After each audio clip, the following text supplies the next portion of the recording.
Well, I am Irish because I am Murphy. So, He is Murphy. It's an Irish name. I know. So, Yeah.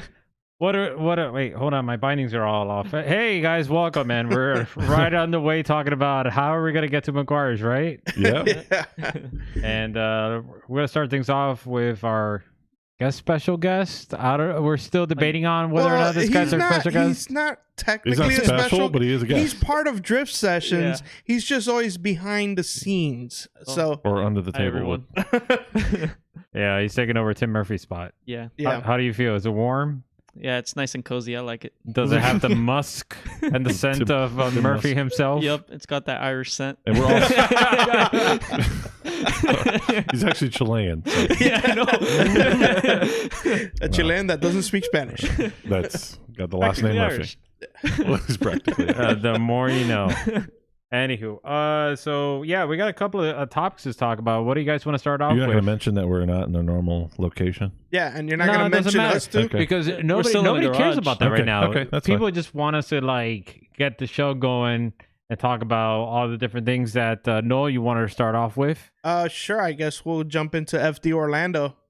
Okay. So Don't take like 3 hours with that. no, I mean, well, Gabby and I have stuff to talk about Yeah. because we actually were there. Yeah. But yeah, it was Give us your spectator point of view, because obviously most of the time we just look at it from like the YouTuber right. point of view, Right. but not the spectator point of view, like in live in So- person. So funny enough, even though I've lived in Florida most of my life, I have never been to OSW for an FD event. And from the live stream, I was kind of like, I guess it's cool that they have drifting in FD in Florida, but I mean, it's 2 turns and an oval. You know, how exciting can that possibly be? But that's the live stream. Boy, was I wrong when we're talking about being That's there your in first person. time to OSW? No, for FD. For FD. For FD, that's what I'm saying. Yeah, I've never been to the OSW FD events. So, I mean, we've been to Palm Beach and Homestead, and those were... Homesteads were horrible. Homestead was bad. That was horrible. Palm was Beach was awesome, but it was just... Palm Beach was awesome. But the problem with Palm Beach is that they didn't have enough Spectators. spectator room.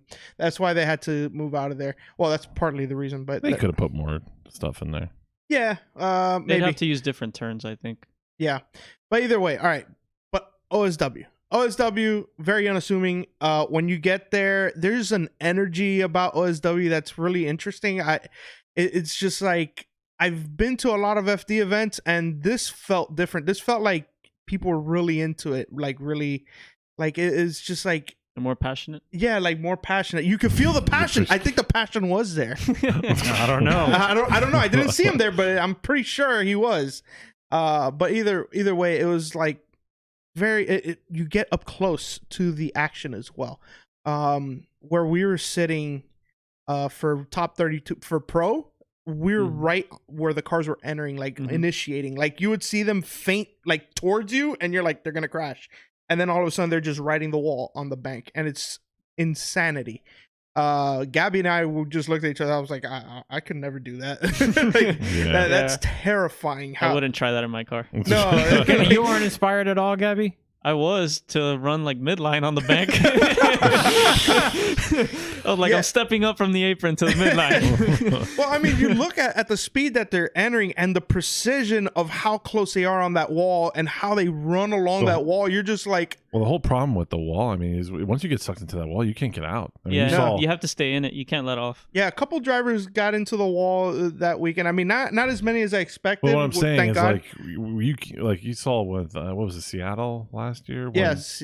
when Chelsea got and- stuck on he couldn't get off the wall. Yeah. Yeah. He was just riding. Yeah. Once the front just gets Comes in over, there, that you're it's stuck. You're over. done. But either way, but we were there for just Saturday for Pro 2 and Pro, and that was man, we had a full day of like competition drifting. Yeah, we got there at 11 in the morning. Yeah, we did not have to be there the first day. Like that one day was enough. I mean, we were like getting a little tired at the end, but it was just like there was so much action. That's a lot of drifting. In Yeah, one day. and two top 32 competitions in one day. for FD Pro, that's pretty. Yeah, for some reason I thought they were going to run on Sunday, so I was like, I don't know, skip Pro Spec. I'll watch tomorrow. I'm like, oh wait, they're doing it all one day. No, oh, Pro Spec was good too, man. Yeah. Like, that's another thing about Pro Spec is like you watch these drivers on live stream and you're like, they're good, but they're not all that great. But when you're there, you're like, oh, these guys are good. Like they deserve to be there. Like these, I mean, yeah, there's a step from Pro Spec to Pro, but like that step is not as big as you think it is. It's mostly the tires though, because they're all on 255s. Yeah. So they look a lot slower than they actually are driving. Right. Like the skill is there, the talent's there. Oh, no, these they're guys are killing good. it. The horsepower If you is put there. them on 285s or 315s, like the pro guys, like they will be up there with. Oh, those cars are fast, and the drivers are excellent. I mean, we had a blast watching them, and then Pro. I ended up getting sick. Like, yeah. Gabby, why don't you tell us from your perspective Wait, what happened there? Wait. Hang on. I don't want this story to get twisted. What are you talking about the story? No. you gotta let You're somebody else the talk. one that's going to distort it. We Yeah. need the Facts. spectator's Bring us point of view. facts. Yeah. All right, so we were walking around the pit area. We were hanging out. We are having a good time. We're doing driver interviews and some of the stuff. What was it? Taxi Garage. Once we were done talking to Nick, was it Nick Ward? Where are Yeah, these Nick driver interviews? Right I next never to him saw was them. We'll talk about it after. Yeah, the Go ahead. mic Stick guys. with the story, Gabby. Right after we were done with them and we were heading back to watch the event, that's when we saw the NOS Energy tent.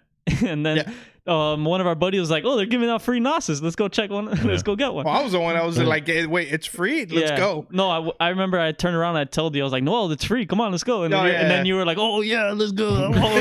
that is true. That hasn't been twisted. Okay. So he ran over there with us and he got one, and Yeah, it was I ran fine. for the first time in a while.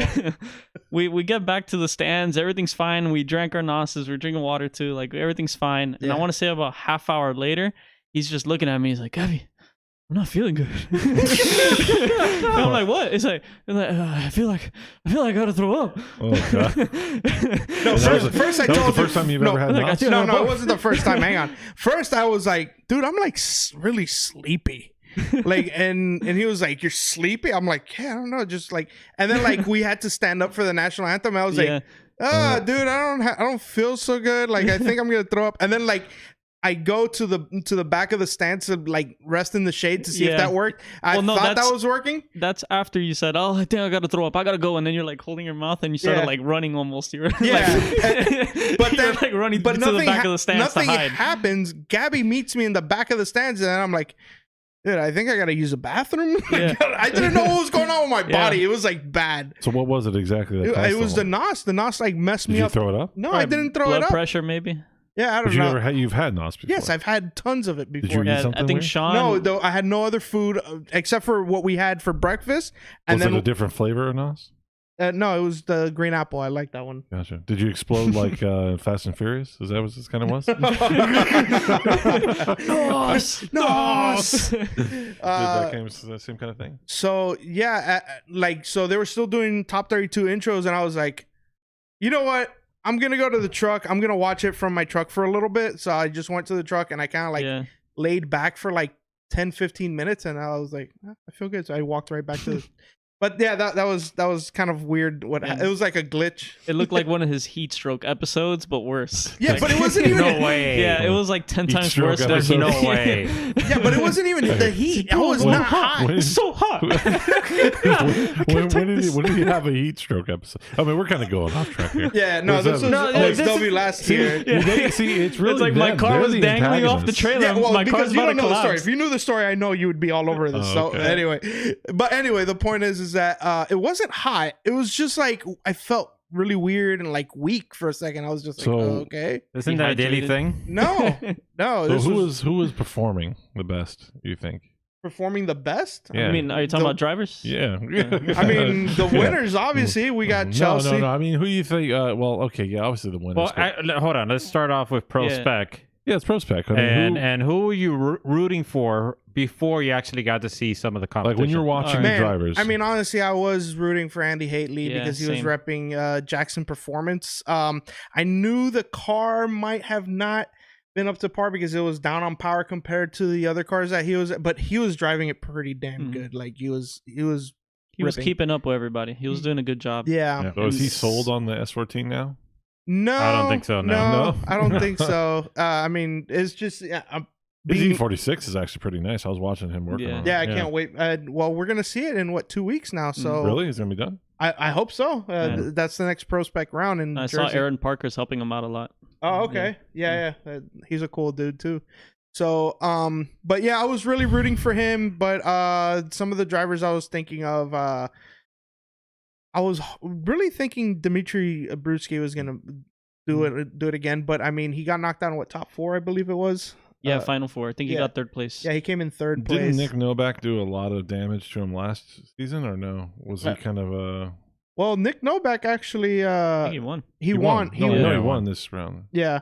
But no, Nick Novak was his first season of Pro 2 last year. Yeah. That was last year. And now with Prospect, this is his, Well, it seems like it'll be his season this year. It looked like they reworked the car, and it's really up to... I mean, he's driving Klutch Kickers as well. Yeah, in a different car. He's using an E36 in Mhm. there. But the E46, it seemed like they reworked the car, and he is driving it flawlessly. I mean, it was a heck of a performance all weekend. I was rooting for Ben Hobson. Yeah, man. how did he do? Hobson. I was interested. He got I was knocked out seeing- in top 30. Oh, really? No, top 16. Yeah. Top 16. I Wow. forgot by who. I could probably... How's the car look? I mean, it look as fast as it. Is it the same car? Yeah, it's the same car. S14. Yeah, it's the S14. It's the same car. I mean, I know it's an S14, but it's the same car. Yeah, the one with the Yeah. Joker scheme on it. Yeah. Yeah, now he's got a S15 rear end on it. And he's got like a really cool livery on it. I like the way the car looks. What happened to the vet, man? The New Balance vet. I mean, yeah, the fact what's they up said with New that, man? Balance He on the needs to side, bring that was- back out. That was hilarious with the New Balance logo. Yeah. But Hobson looked good until he got knocked out there. He got lost in the smoke. I forgot who it was that he went up against. But it was very apparent that on the transition, he transitioned a little too early and just went off course there, and that ate him up. So, but Prospec was for the first Prospec event. I mean, we know it's still Pro 2, but but for the first Prospec event, I think it was excellent. The driving has stepped up a lot. These drivers are really cool. Oh, another driver, man. The Chaser. Yeah, Rich Whiteman. Rich Well, why don't Whiteman. What did you think about Rich Whiteman? He was good. Good driver. And for a big body car, like 4-door, he was killing it. Yeah, Oh, yeah? he came in 4th, I believe. Yeah. Yeah. The chat was going nuts about his name. Yeah, I know. It's like, Rich Whiteman stole my lunch. Rich Whiteman has I want to know. fired me from the job. Rich Whiteman. I want to know how much Jared Diendo was sweating every time he had to say his Yeah. name. He's Rich probably Whiteman. like, "Oh no, I'm not gonna be able And to." here comes But- Rich Whiteman. I want to know if he was sweating or he was really proud of it. And then somebody told me he was. Oh God, man, it's hilarious. Oh, Yeah. too But he much. was killing it. That his car is Yeah. set up good. Yeah, his For car is coming out first time, I had never It heard looked about really him before. nice. Yeah. Blake Olson looked amazing as well. I mean, came in 2nd place. That E92 is absolutely gorgeous. Even after it wrecked, it still looked good. But wasn't there some female drivers as well? I mean, obviously. Yes, Kelsey was was doing out there. really good. She Then- seemed But like who was the other one? Amanda Sorensen. Who's she? She Is Brandon Sorensen's sister. Brandon. I don't know who Brandon was. Brandon Sorensen is in Pro 1. He's a rookie this year. He's 17 years old too. Yeah, he's Well, she's young too. She's looks 19, I think. Yeah, Oh, really? she's 18 or 19. Like, she looked really young. Yeah, she's Yeah. super young. She was in Pro 2 years ago. Really? With Brandon. She wasn't, but 2 years ago she looked a little rough. But man, now she looks like she can put it on Yeah. anybody's door. Like she can probably make it into pro after this year. I Oh, wouldn't yeah. be It looked surprised. like I did see some of her runs, and it looked like Yeah. she was doing really well. Yeah, so Because it's the top 5, right? The top 5 at the end of the prospect season Yeah, that I get the think it I license. is. think it's top 8, Okay. Oh, really? up to top 8. Yes. No, I don't think so. Yeah. If she drives as good as she did at OSW for the Then rest of the make it season, she top should 8. make it in there. Yeah. Hey, they need more Pro 1 drivers to fill up that 32. All right, they're already struggling as is. They need more people there. Yeah, what's going on? Well, with hey, that? I mean, That's second crazy. event in a row that we get a full field of 32 drivers. Barely, I know. See, barely. look, I would be I'm disappointed if I come to a Formula Drift event and there's not 32 pro drivers.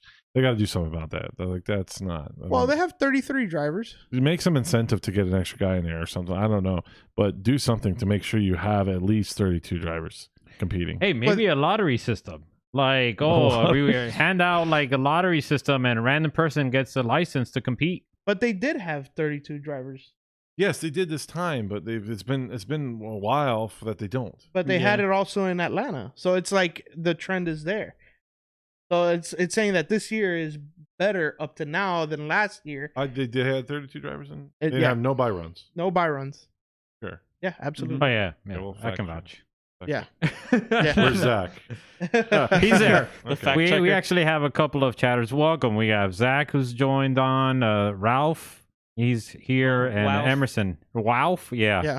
Which, by the way, lovely comment by Ralph saying, "Gabe reminds me of a girl I dated in high school." Ooh. How wonderful!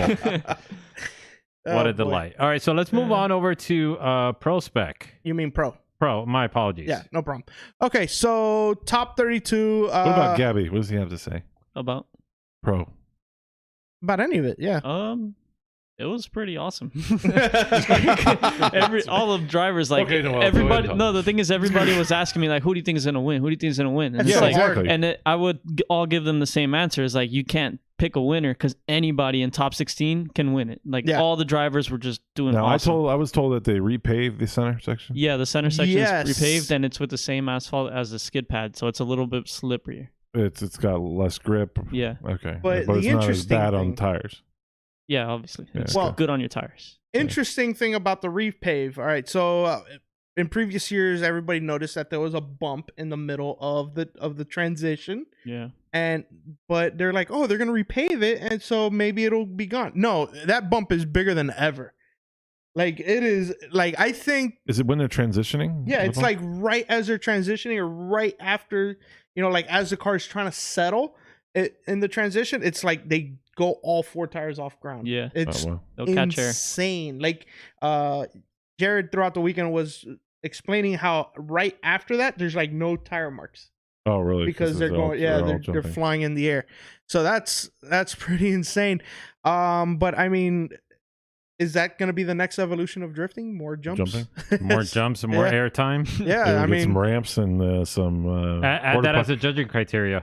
how much many? airtime? How much airtime? yeah, airtime. So Yeah, Gabby got some airtime at an OKC So event Tim. recently. Oh yeah. yeah, Tim got some airtime too. Oh, really? Well, That's we'll how talk he about shot it his- afterwards. He shot his wheel into his hub. But- let's get into one of the interesting things that happened in the top 32. I definitely want to talk about the what happened, not really in the battle between Kazuya Taguchi and Adam LZ, but what was happening around the track. oh The spectators. We're gonna go into that. Oh man, it was kind of crazy. Like all right, so most people that are into drifting know who Adam LZ is. They know about his fans as well. Man, these people are relentless. Like, They're dedicated. they're dedicated. Yeah. Okay, we'll go with that word. that's where the Dedicated. passion was. Yeah, that's where Yeah. that's definitely where the passion was. No hate on Adam LZ. I think he's a great driver, and he's seems like a good dude. We've talked to him before, but never really got to know him. But he seems like he's a good dude, just busy. But man, the fans, it was just kind of weird. How they were. Well, Careful there. Tread lightly. Well, I know Yeah. they don't like being called this, but the lizards, as Oh, boy. But anyway, but Gabby pointed out, like, yeah, a lot of them were dressed just like him, and like Yeah. facial hair, like they shaved everything down, just left the mustache with the hat, and and I noticed that too. I was kind of like, all right, this is weird, and Mhm. like it was kind of funny. Like the place was packed. I mean, like we couldn't move from where Yeah. we were at. We were like a can of sardines. Yeah, it was just. Did you enjoy it? Oh, Noah loved it. No. Yeah, sure. Anyway. And then Adam LZ comes out, all the phones come out, ready to go on Instagram, just going crazy. Some people are like, "That's my daddy." I'm like, That's your daddy. "Oh, what? Okay." That's awkward. Yeah, I was just like, and it was just like total mayhem with like, "Oh, Adam LZ." So who do you think was going to win? I was hoping for LZ to win. It's OSW, it's his home track. I was really kind of rooting for him, How but did he do? well, he ran into Kazuya Taguchi. in his chase run. Coming Was it Kazuya's fault or? No, it was definitely Adam's fault. You can see Adam's car is like really gripped up and very fast, and he was doing pretty good up until that point in the bank where he just ran right into him in that area where you're allowed to slow down a little bit to set up for the inner clip. So, but when that happened, I thought I was gonna see all his fans go, "Oh no, what happened?" No, they were, "Oh my God, did you see that? That was amazing." I was like, "What? Like, what's this about? Like, you're cheering for the guy to lose? Like, that doesn't make sense to me."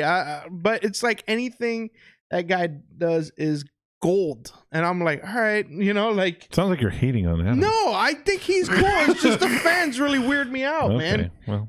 So, but anyway, that was pretty much the highlight of. Maybe you weird them out. Maybe I do. Maybe they're weird. Like, why is Jack Black here? I don't understand this. I thought he was skating. I didn't think he was like drifting. But Ben, are you gonna pull up any of the battles? Oh, I'm not even prepped for that. I'm actually prepped for the Klutch Kickers content because there's a couple of things that's going to be announced, and I'm kind of like, oh, really? So, yeah, there's secrets. Mm-hmm. Well, they're not going to be secret. Well, we do have some changes, right? We do have some changes. It's coming up. I'm actually decided to kind of like push that more towards a little bit later. Give people time to come into the chat, get familiar, so that way everybody gets settled. Kind of like a driver's meeting when you call people over. You're waiting for everybody to come on over from the other side of the track. Either A, they're using the bathroom, or B, they're too busy still. It's only the new guys. There's only the new guys that are there, and all the old guys that normally come are just like slowly straggling in. Exactly. Yeah. Right. Well, usually when we're doing these FD breakdowns, we have video up, but sorry about that. This time we're not gonna have it. Yeah, I got some other projects I'm working on. I'll have to show you later. But we'll just keep talking, Noel. So, anyway, because apparently I'm the only one that was there. Nobody else has anything to say. Let me see. So, Chris Forsberg versus Von Gittin. That was really exciting with the whole fireball thing. I mean, again? Yeah. Oh, yeah. The car caught on fire again. Well, why is that a normal occurrence? I'm not sure why. Because I don't see any other cars. It always looks like his tires get on fire. Yeah, it's just the same thing over. So is he spraying something on his tires? Maybe. I'll tell you. Well, he could be spraying bleach or something. I don't know. Bleach. Like I've heard of that. Dragsters do that. I heard some things that people are spraying. Like a long time ago, people were spraying stuff on their tires. Well, what happened at this event was kind of interesting because, as you know, you come from a bank. But it's supposedly a fuel line that's running through his. Yeah. We know about that fuel line that's running back there. Yeah. Yeah. But anyway.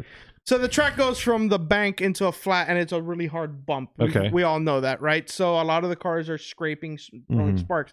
Vaughn was leading. Forsberg was pretty close by. They hit the flat, and Vaughn's car sparks, like really bright sparks. Like it's like, man, it was spark like the jack point in the rear, like the bash bar. You know what? Though? Well, he was saying it was a titanium. If he was spraying something that's flammable onto the wheel, on the tires, it would normally not be, obviously flammable until something lit it up. Yeah, there needs to be a spark. So maybe that's why he's catching on fire? Maybe, I couldn't tell you. But you could see like the flame of the spark going towards Chris's car. Why would a spark just light something up on his car? I couldn't tell you. That's so weird. Like that would like instant investigation into that car. Yeah. I mean, this is definitely in the last year at least like the fourth or fifth time. It makes me want to throw my steering wheel away. Well, we saw Forsberg in the pits. He seemed pretty cool. We just, he seemed pretty. No, he's a nice guy. Yeah. So anyway, that trickery I don't understand. Hey, actually, Gabby, what happened to the driver interviews? Paul mentioned it earlier. Yeah, wait, what the hell? Oh, Noel messed up on the mic and the audio got ruined. Yeah. Again? Yeah. Well, I'm the one who set everything. I'm the one who set everything up, and I suck with technology. It's your fault for trusting me on that. So, and you had one job. Yeah. Well, if you would have gone, if anybody else would have gone, this wouldn't have happened. Like the video came out. You guys are blaming me. I have to be loud. The videos came out great. It's just the audio, like you can hear everything. Well, you should just. But the driver who are interviewing, you guys should redo it, redub it. Come on, dub it. Yeah, we'll do it like MXC. That's a great idea, Paul. Let's do that. That's a great idea. Let's redub it. So anyway, no, get to work. Yeah, sure. You got to do both people though. So then there was Frederick Osbo versus Jeff Jones. This is the 4th time in the last 2 years that they've battled each other, and Jeff is actually I think he's winning on that record between their battles. But this time, it just seemed like Osbo's car was just dialed. I mean, the way it came out of the gate, even out of the chicane, it just took off like a dragster. It was crazy fast, and traction control. Yeah. I have, man, this is giving me reason to believe that thing has traction control. I don't know if FD can monitor that or what's going on there, but I'm definitely saying there's traction control on that car. Just set the track settings to shut off the traction control, and then it'll be fine. Oh, okay, right. That's what you gotta do. We'll have Asbo on one show and we'll ask him. Oh, he's gonna deny it. Come on. Yeah. But he'll wink. He'll give like a wink, and he'll be like, "It's like, why are you winking?" He's we'll like, know. Yeah. We'll know. But I mean, you could see throughout the whole event that car was a rocket ship throughout the whole event. But then we're gonna go into quarterfinals, which would be top 8: Chelsea Denofer versus Von Gittin. That was the battle of battles. Both RTR teammates, identical Mustangs. I mean, these cars are probably some of the best setup cars in the field, and with 2 of the top 5 drivers absolutely in the field as well. And you know, the first run was Chelsea leading Vaughn, and you know, it was a pretty good show, and you know, it was like, all right, cool, you know, it was a good tandem battle, but nothing really spectacular. But then when Chelsea followed, at first you're kind of like, he's a little far off on the bank on that transition. I've never seen anybody closer on a door than that. It was just perfect on Vaughn's door, and there's actually a video from inside Vaughn's car where he's looking back and flipping Chelsea off. It's on his Instagram. It's kind of funny because he got so close. It just goes to show there's no team orders on that team. Chelsea took the win on that battle, and it was kind of cool because after the battle you could see like Vaughn turn around and like he stopped next to Chelsea's car, obviously saying, man, that was amazing, you know. And then they just so other than that, Odie Bakchis versus Matt Field again. This is a repeat of the finals of Atlanta. Odie got the win again on that. Frederick Osbo versus Kazuya Taguchi. Kazuya's car exploded. It caught on fire. What the hell is with these cars catching on fire? It seems like the VR38s catch on fire. But yeah, you're right. They got some kind of special sauce going to them. No, it was crazy. Kazuya was having a pretty good lead run against Osbo, and then all of a sudden you just see the whole front of the car light up. But it was quick. It happened within like 3 seconds. It was out. But it was just kind of scary because you just see the car going through the middle section, hits the inner clip, and then all of a sudden lights up and he goes off track. That's crazy. So Osbo wins there. Oh, that's the Amazon. Oh, okay. Yeah, we have some weird noises going on there. Chelsea beats Odie in the semifinals. Osbo versus JTP. Oh, Justin Pollock, man. Oh, boy. What? Oh, man. Well, Gabby knows. Yeah. Well, why don't Gabby? Well, Gabby, tell us. Let me talk. Yeah. Yeah. But I was taking photos of the event, and at the entry, like before, everybody, when they pass us, there was no tire smoke as they approach to us because nobody's drifting at that point. They're just initiating right at the point where we are. Yeah. All of a sudden, when JTP passes us, we're drenched in smoke. Like you can't even see 5 feet in front of you. Oh. So it's like, what's going on? That's not normal. And then me and Noah look at each other and we smell it. We're like, that smells like oil. And then we just see him going around the track and the smoke is coming out of his hood. And it's covering his windshield and everything. And he's just going. He just finishes the whole run like that. And we're like, what Holy cow. Yeah. And then we started looking at the track, at the pavement, and you just see like a nice like trail of oil throughout the entire just gleaming through. We're like, this is gonna take a while. Glistening in the light. Yeah. So did they clean it all up? Oh yeah, they cleaned it all up. But I mean, it was just like an hour of just waiting around. Like an hour and a half almost. Yeah, it was a very That long... was good. That was deep into the competition already. Yeah, that was the second to last battle. Yeah. Oh jeez. They cleaned it up for the final battle. What was interesting was the interview with Laurette Nickel and JTP, where actually Jared cut into the interview and he was like, I want to ask a question. And Jared's like, did you know the engine was going out? Like, did you have any signs or anything? No, I had oil on my windshield. And he goes, oh yeah. As soon as I initiated, I knew that thing was gone. I just kept in it. So I was kind of like, I like his honesty about it. It's just like, man, you really messed up the show in a sense. But I gotta give him credit. Like, he wanted to put on a show of his own, and he stayed in it. So, but the I would have done the same. Yeah. I mean, you were already initiated, so. And you're there to win it. You're there to win it. Yeah, like, you're not gonna let off just because you see something. It's not like you're gonna weird. save the motor now anyway, so you might just go for it. Yeah, it's true. It's like if it's still running, get on it. Just go. Yeah, don't let it stop. As soon as you let it stop, is when it's gonna break. So it came down to Chelsea versus Osbo in the final, and they couldn't start at the regular starting line because there was a huge oil down there, and there was still a lot of like that oil dry. That on the track, so they moved them up a little bit. Dry. Yeah, whatever. Yeah. Oil dry. Yeah, that's what I'm gonna call it for now on. It's the kitty litter. Kitty litter. Kitty litter. I'm gonna call it oil dry. I'm bringing out my oil dry. I don't know. But we called it up, and I can't say down in the south because it's north of here. But anyway, so yeah, they had to move up the starting line, and they had their sight laps and everything to make sure the track was okay. The track was fine. Yeah, and they did like a warm-up lap too to burn some of it off. Yeah, you could tell they were a little tentative because they were like, I don't know what's on the track, but the track was fine. I don't think they're babies. Yeah, so yeah, it was it ended up being one more time, right? I believe that went to one more time. No, I don't remember going one more time. I don't think so. No, I don't think so. Oh, okay. Either way, Chelsea led first, did what he does on his lead run, just very good lead run. Because there was a gap, like Chelsea kind of gapped Osbo. Yeah. That's what for me was decisive. Well, for me, what was actually decisive was when Osbo was leading on the transition to inner clip 2. You could see he had to straighten out to make the clip. You could see he wasn't going to make it with the angle that he had.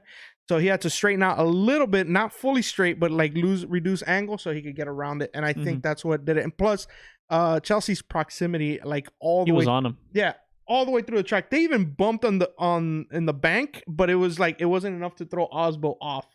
So it was Osbo's not one to just get bumped and spin. So he's a straight up. Hang on. Yeah, he's a straight up driver, and I appreciate that of him. But Chelsea just was. He was like, I guess if I beat the boss, I gotta win the whole thing. So yeah, that was it was awesome to witness that. I mean, Chelsea is definitely he's from down here, from South Florida. Did the Supra look any better?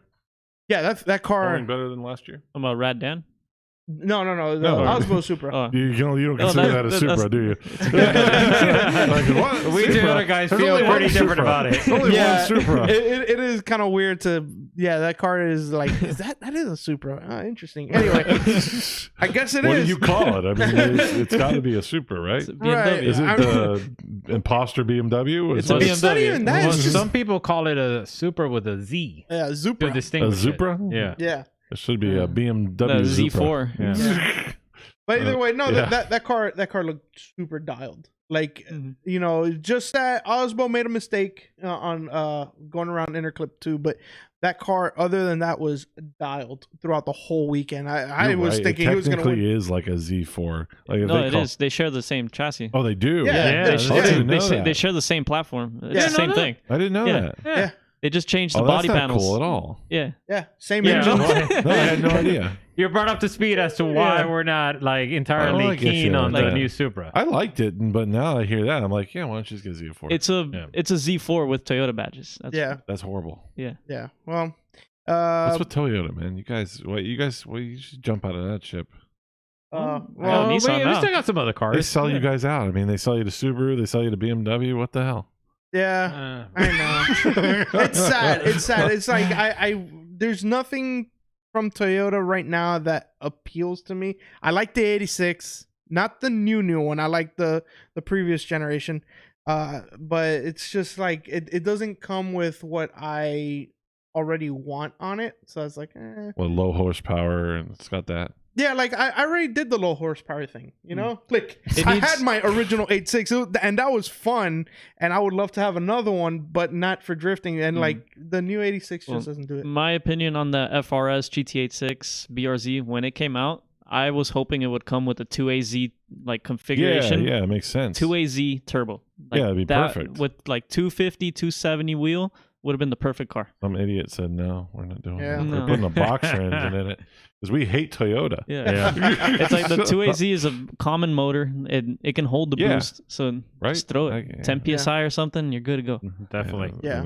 There's a couple of comments that in relation to what we're talking about with FD, and it was from Zach, who points out if he's spraying his tires, I think this is in regards to Chris Forsberg.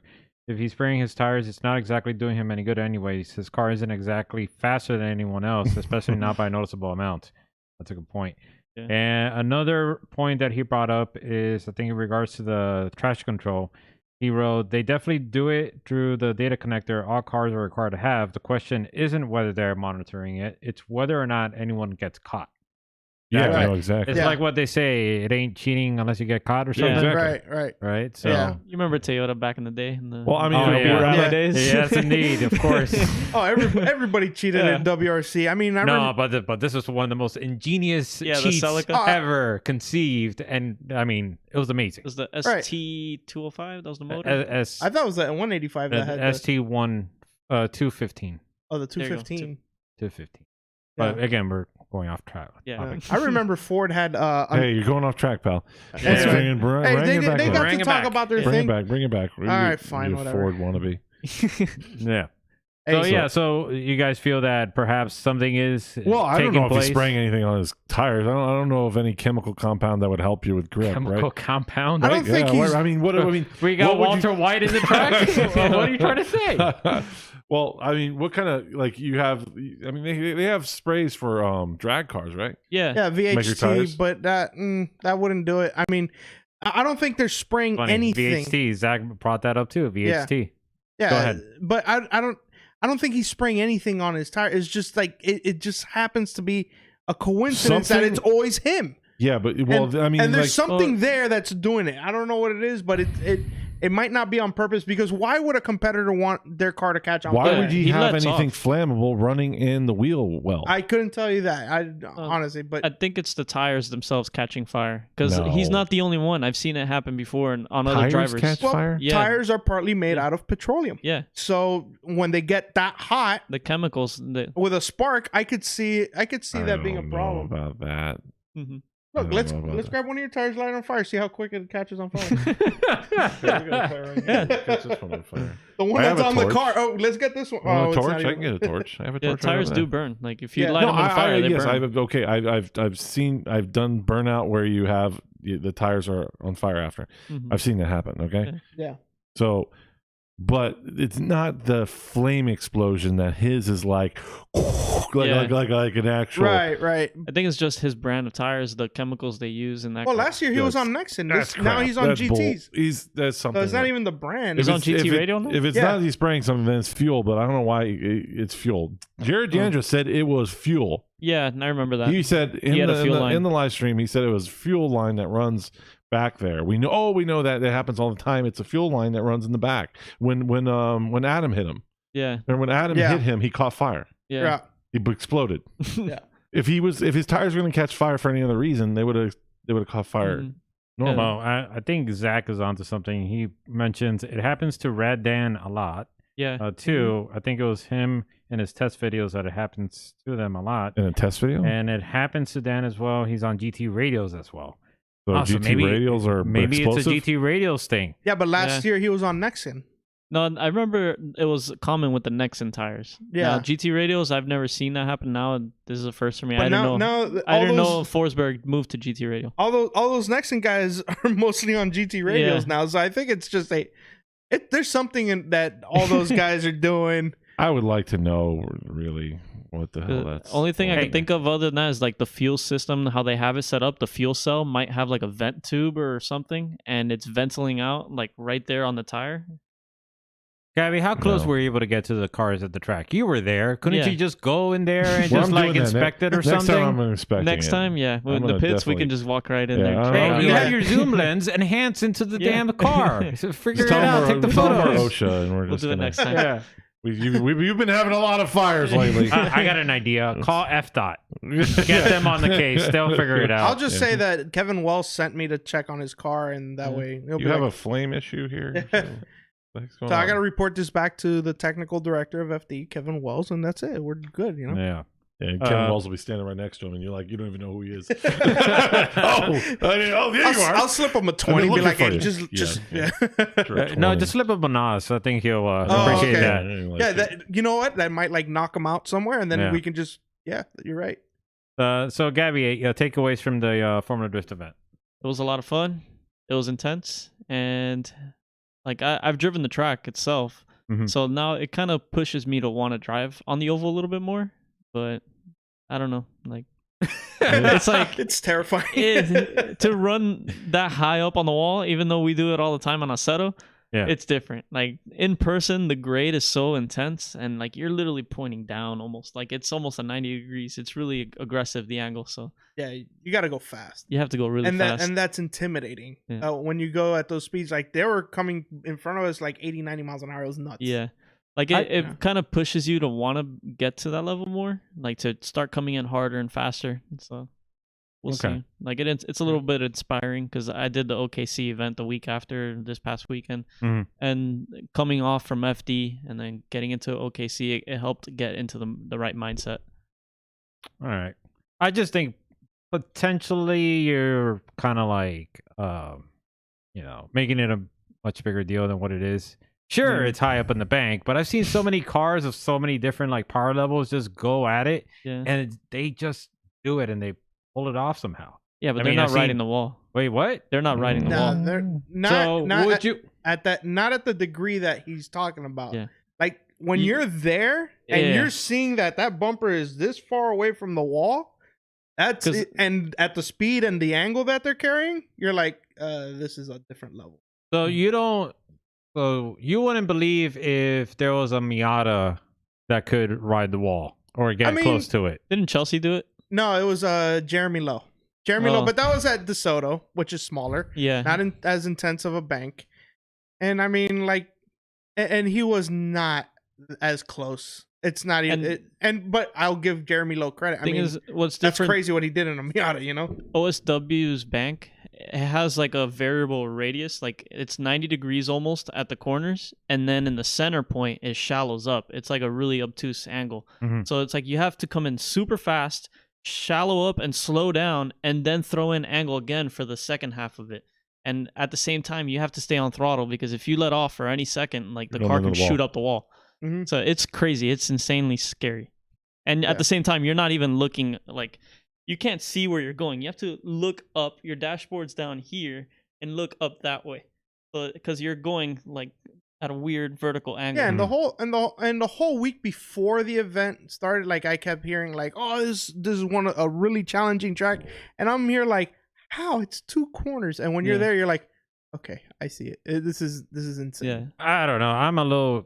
I feel different about it because I've just come across so many different vehicles that have just done the bank. Maybe not like up high, but they've just done it. I mean, I've seen like NAKAs do it. I've seen Ariel Adams go on it. I've seen E30s, Mr. E30 Gangsta himself. Okay. Back in his prime, he went and rode the bank. Okay. Who else? Chelsea DeNofa with his Miata back in the day. But the thing is, go next year and see what they're doing in person, and that will change your perspective a lot. Because I'm telling you, I was going up like, whatever, dude. It's OSW, like it's two corners, and then like, how exciting can it be? And then I was like, when I saw like up close what they were going, how they were attacking that bank, I was like, this is a lot more than I expected.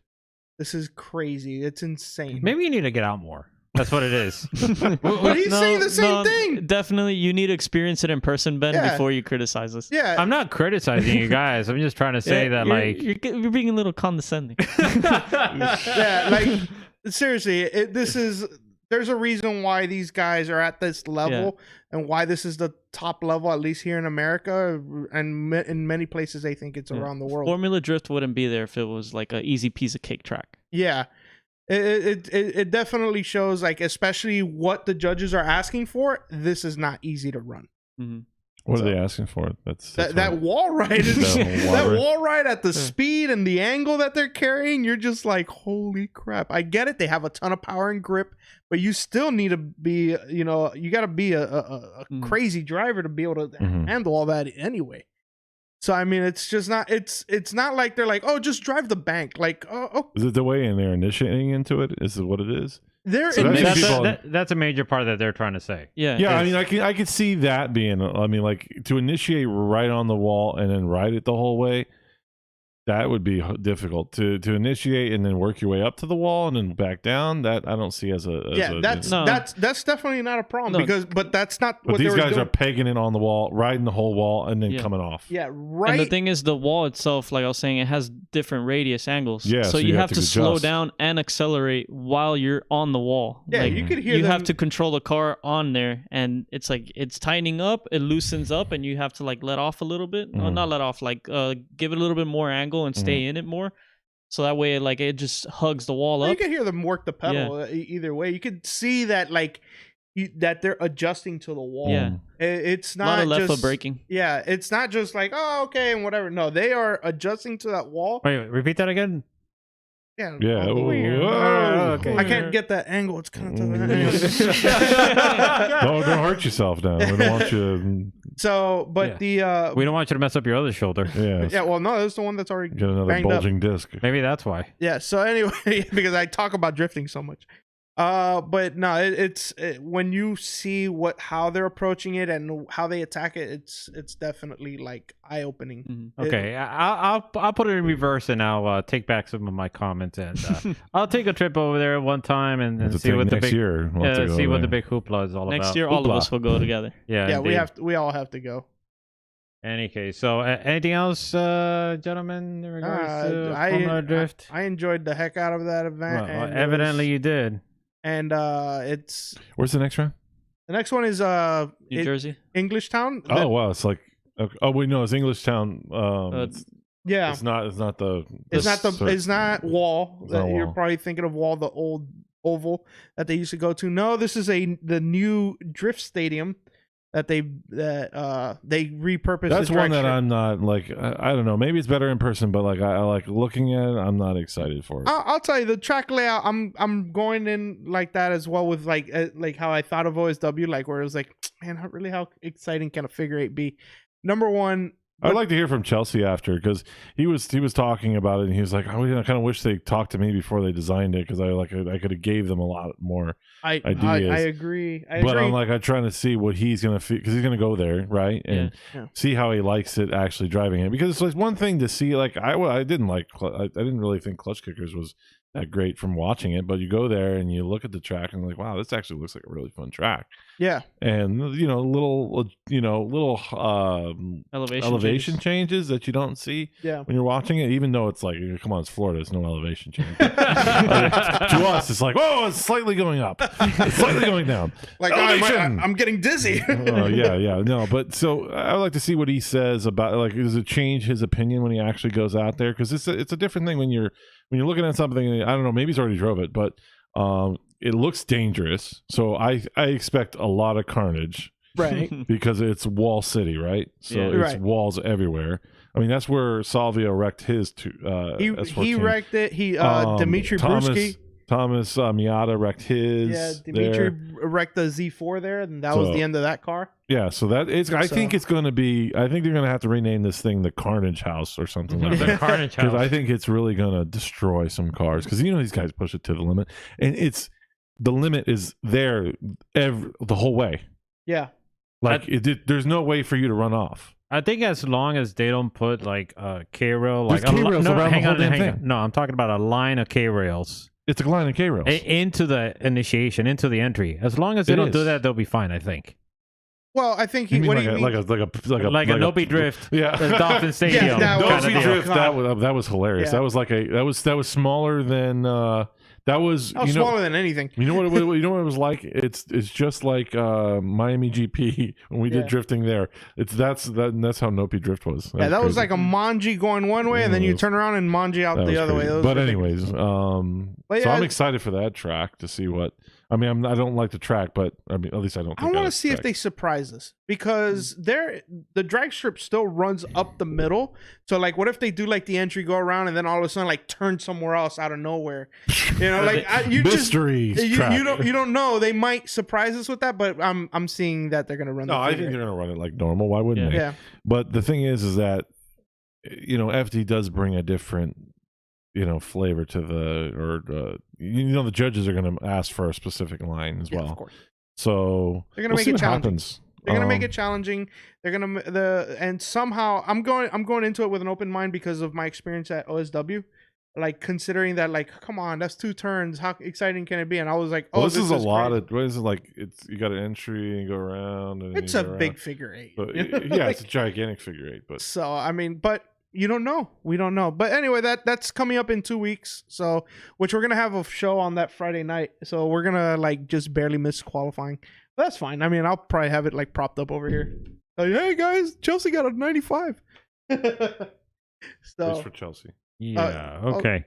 Pop quiz, gentlemen. Mm-hmm. The style judge at the Klutch Kickers event series. Mm-hmm. Who is it? How many points does he give out? Qualifying points. 30. I thought it would be wrong. 40. Wrong. 25. Gabby, you want to take a guess? I don't remember. You don't remember? 20. Well, Gabby, just to throw a number, I guess 15. No. All right. It's okay. Don't worry about it. You're okay. You two gentlemen should know. Yeah, should know, because remember last time we spoke. Well, Paul, you're the one that suggested it, that we're supposed to do our homework and read the rule book. Oh, we didn't read the rule book. Come on. All right. At least we're honest. Yeah, the judging criteria. It sounded good when I said it, but what is it? Because that's interesting. Is it in the rule book? It's in the judging criteria. We're not going to go over to some of the updates that's going to be taking place in round 3 of the Klutch Kickers $100,000 series. What? Is the rule book changing? There are some changes that are going to be taking place. Is it to the judging criteria? I will tell you right now. So thankfully, Mr. Judging Car's style is now judged by the tightness of his pants. Oh yeah. They have like a meter that just tests how tight. Yeah, like how much tension there is in the cloth. Yeah. It's just like the tensionometer. Oh gosh. Yeah, but thankfully Zach went out of his way to highlight some of the changes, and he sent me the judging criteria, so definitely going to be doing my homework. I'm going to copy this over to you guys because you guys got to do your homework as well. Of course. Yeesh. I mean, what was it again? It's like, I don't know if he's going to be able to qualify or move on with his buy run if he spins out. Geniuses. Dumbass. In any case, so the first thing he goes and highlight is in regards to the initiation. So it says here, an initiation cone will be placed. Oh, before I begin, I hope every driver from the event is in and settled and paying attention, because we're not going to repeat this over at the drivers meeting. Everybody's supposed to know this. Yeah, this is drivers meeting number 1 for next weekend. Yeah, exactly, right? So if you miss it, well, you can't compete. Oh, watch out. No, I'm just kidding. In any case, so an initiation cone will be placed approximately 20 feet off the starting line. You are not permitted to start your initiation until that point. This is an effort to help chase drivers and to keep the lead drivers from getting sideways off the start line. Gentlemen, your thoughts on that? 20 feet from the starting line? Yes, approximately 20 feet off the starting line. You are not permitted to start your initiation until that point. So no huge manjis and... That's probably to stop Rodriguez. I think the a manji or a flick is fine. It's wait. It's to keep the cars from like excessive wheel spin too. No, we have Zach right here to tell us exactly what it is. Yeah. But we can guess. I'm thinking like your guess is wrong. Yeah, okay? You better guess now and not the actual event. So get it out of the way. I'm guessing that on the run up, like you can't make any swerving moves or anything. Yeah, exactly. In the direction that you're supposed to. Well, that's what he's saying. That's what I said. Rodriguez just he goes, holy crap, all the way left and all the way right and then back. Well, I mean, I thought he just kind of like he goes into the lane he wants to start off in. No, that dude's freaking goes all over the place. I'm not saying it doesn't look really cool. Yeah. I'm just saying He takes up a lot of the track. Yeah, but I mean, isn't that the lead car's right to have? I think it's a little excessive. Yeah, it's kind of like Matt Field last year at when St. he was Louis. doing that crazy crap. Like, well, it's your right after 20 feet. That's the rule. You can do that after 20 feet. It's too late now. Oh, so that's 20 feet is like right there. Yeah. Okay, whatever. Yeah, 20 feet is a little too. You gotta push it out more. Well, Zach says that's roughly the start of the guardrail. So if you remember where the guardrail is at, 20 feet? That's like roughly. No, it's gotta be more than that. It's gonna be like 50 feet. Really? Yeah, there's no way it's 20 feet. 20 yards maybe. Nah. Do you really want to like contest that? No, I mean the guy is like minutes away from the track. He can literally just draw like a tape ruler from where he's at. I will be, bro. We're gonna bring a tape measure. I'm gonna bring a tape measure. Check it out. He's just gonna scale it on Google Earth. yeah. He's gonna scale. Actually, matter of fact, here we go. He's gonna do it right now. We had a debate months ago about like Texas Motor Speedway versus like PBIR and which corner was bigger and smaller. And we scaled it on Google, and so that was kind of an interesting. Okay, let's move on. Let's see. This is I mentioned that. Should a lead driver? Yeah, 20 feet doesn't even get close. Doesn't even get anywhere. No way. Boy. Says Google Earth. It says Google Earth. Well, that's not accurate. What do you mean? What year is that map image taken? 2020. 2020? No, it's not. It's not. Definitely not 2020. Either way, for me, 20 feet is like a little bit bigger than this room, a little bit past that. I don't know. I'm going to measure it. Yeah. So. Well, why don't we ask the architects over here? Oh, yeah. To me, it looks like around 35 feet, 30 feet. I think it's like 30 yards. No, I would say 20 yards. 20 feet. This room is 20 feet. 20 yards is 60 feet. This room is 20 feet wide. That's what. No, I'm saying 20 yards. 20 yards. Okay, yeah, so 20 yards. But this room is 20 feet. There's no way it's 20 feet. 20 feet. A car is. I take photos. Most cars are 14 in the feet. midfield. So most cars are 14 feet. So we're talking about a car and a half. I'm thinking throwing a football from the starting line to over there is about 60 yards because I couldn't make it. It's got to be. You can barely make it anywhere. Come on, man. Oh, sure. Yeah, let's be real. All right. Thing is, I don't understand why we're arguing this. I was wondering. It's because we like to argue. It's because, well, number one, Paul's here, so he argues everything, and then we just kind of got suckered into it. So either way, so that rules there.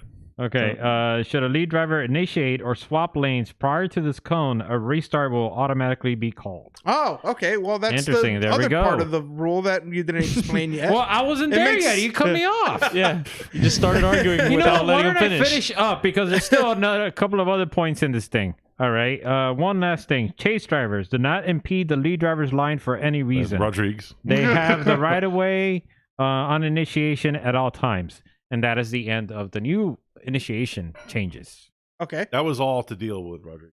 Well, no, it was actually Ryan Acevedo that was in the way. Line. Yeah, but I'm saying for that one run. Yeah. Right? So Rodriguez was involved, but I don't think he was at fault. No, I'm not saying he's at fault. I'm just saying that was an issue, so they dealt with it, which is really cool. Okay. Mm-hmm. Yeah, it makes sense. Yeah. Yeah, that was probably the most controversial run of the weekend, so. I don't even think it was controversial. I just think it was, hey, we're not. I was saying the most, not meaning that it wasn't. It was just that, like, well, if you want to call something controversial, I thought it was great. It looked great. It looked cool. I love his entries. They're awesome. Yeah, I'd like to see him against Magic Mike. I think that'd be entertaining. Ooh, the styly battle. Yeah. Mm-hmm. Okay, let's move on. So another new change. It's in regards to rainouts. And it says here. Okay. It says here, if qualifying cannot be completed due to rain, inclement weather, etc., such as tornadoes, hurricanes, alligator attack, sharknado. I mean, come on. It's crazy over there. It's Florida. Magic Mike hitting Super Saiyan. Yeah, Magic Mike, exactly. He's not allowed. I mean, we gotta get him away, get him calm down. Yeah, because settle down. Everybody knows because anything goes in Florida. Yep. Right. I have no idea what the hell big that mouth is. reference. Yeah. So it says here, if qualifying cannot be completed due to rain, inclement weather, etc., the qualifying order will be set by season points, and the remaining drivers without points will be randomized. Drivers will still be required to compete a non-scored lap Sunday morning after a 1-hour practice session to show they and their cars are still fit to compete. This lap is not judged and affects no positioning in the bracket. It's simply to show your car is still fit to compete. If during round 1 of the series where no points are set, The order will be determined by drivers drawing random numbers to make the bracket equal. Okay. Your thoughts? I like it. I like it a lot. It definitely sets a tone for like what to expect in case these things do happen. We're not going into the event blind. Like, oh, what's gonna happen now that we just a hurricane just blew through here again. So we all know what to expect if something happens. I thought they handled the whole situation very well, but I guess that was all Zach's. Right, but they had to scramble for that to happen. Well, right? I thought they handled it very well. Yeah, it was all done on a whim, like whatever. Like he just thought of it there in the situation. Yeah, and it was handled very well, as you said. It's just that now there are protocols in place in case that. If that would have happened last weekend, that would have been. Now horrible. that there's an actual rule book saying what we have to do in case it rains out again, it's good to know. So everybody knows the system. No, nobody's guessing what's going to happen. I get it. I get it. No, I like that, and I think it's fair, especially the whole thing where like. We got to make sure your car is fit to drive. You're fit to drive because you may have went Super Saiyan because we've seen in the past that some drivers you're like, you came out here to compete. You sure? Like, not to call anybody out, but it's happened. Really? Yeah, it's happened. I'm not calling anybody out. Come on. Nope. Come on. Nope. Come on. Nope. Why'd you even bring that up? His car's green. Oh boy. Maybe he's looking for sponsors. Maybe. That ain't the way to go about it, I think. Hey, the live stream is pretty popular, okay? So it's a good way to get some exposure, all right? True. It's like people when they go to like a Shark Tank. They just go to get advertised their business and then... Oh, yeah, Shark Tank, the show. Yeah, that's what I'm like, what, Shark Tank? Yeah. I was like, I don't think that's a good way to stay alive. It's a bad way. You're going to get exposed, that's for sure. Yeah, your innards are going to get exposed. I wonder what idea would Noel come in there with. With what? Oh, Shark Tank? Shark Tank. What can Noel invent for us? Man. That'd be bad. Probably he'll come up with like a special kind of chicken wing that doesn't leave any like grease or residue on your fingers. Probably. You know what I was gonna say? You wouldn't know what I would think about, and that was actually pretty good. Genius. Oh boy.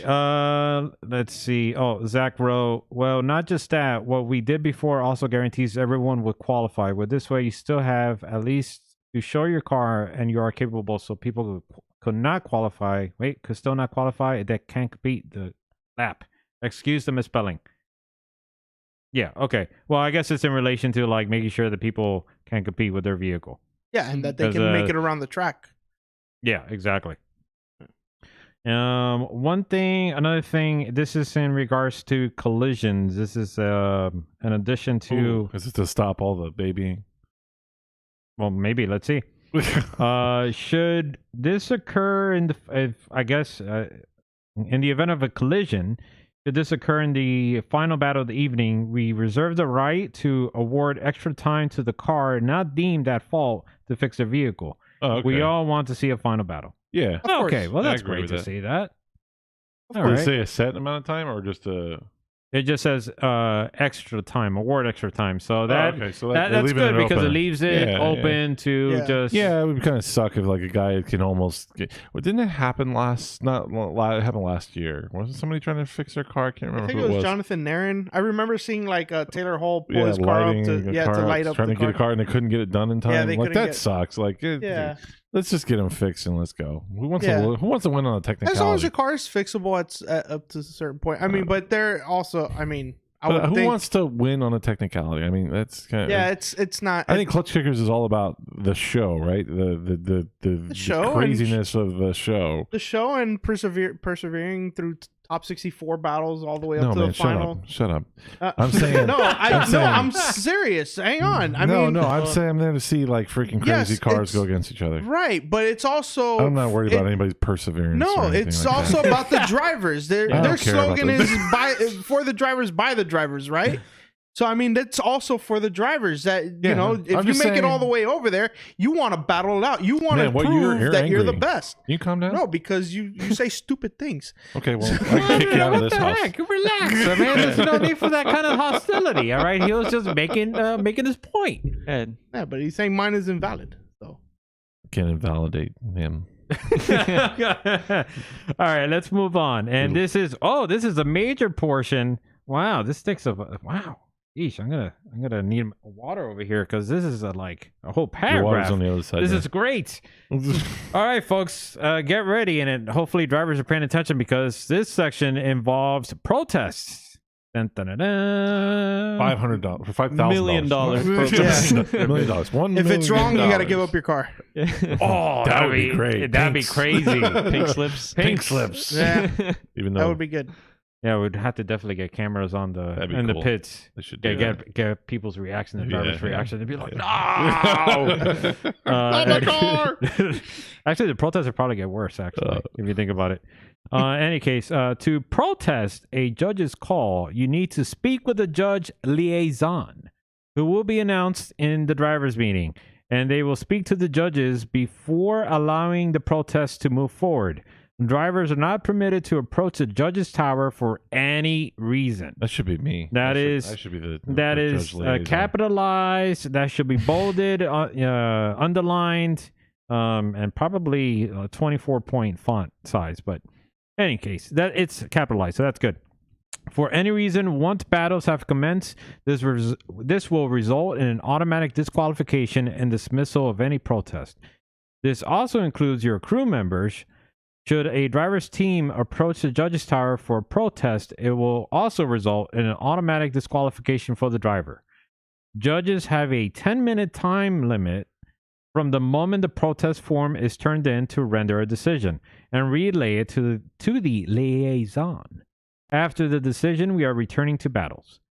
The liaison will deliver the decision to the driver and give them the reasoning the judges said. You suck. Shut up. Drivers are not permitted to approach the judge's tower or argue the decision. The decisions are final. If you don't like the decision, we make ourselves available after each event to talk. Feel free to come discuss it with us. And if you can discuss it at the track, I wouldn't be surprised if you could discuss it at the Island Hotel, which I'm sure you could find accommodations if you still haven't done so. So feel free to check out the Island Hotel, folks. In any case, let's move back over to the protest. You cannot protest a subjective call or section of a run. Example, I like this. You cannot protest something such as, quote, I had more angle through this section. Or, quote, I had more style, end quote.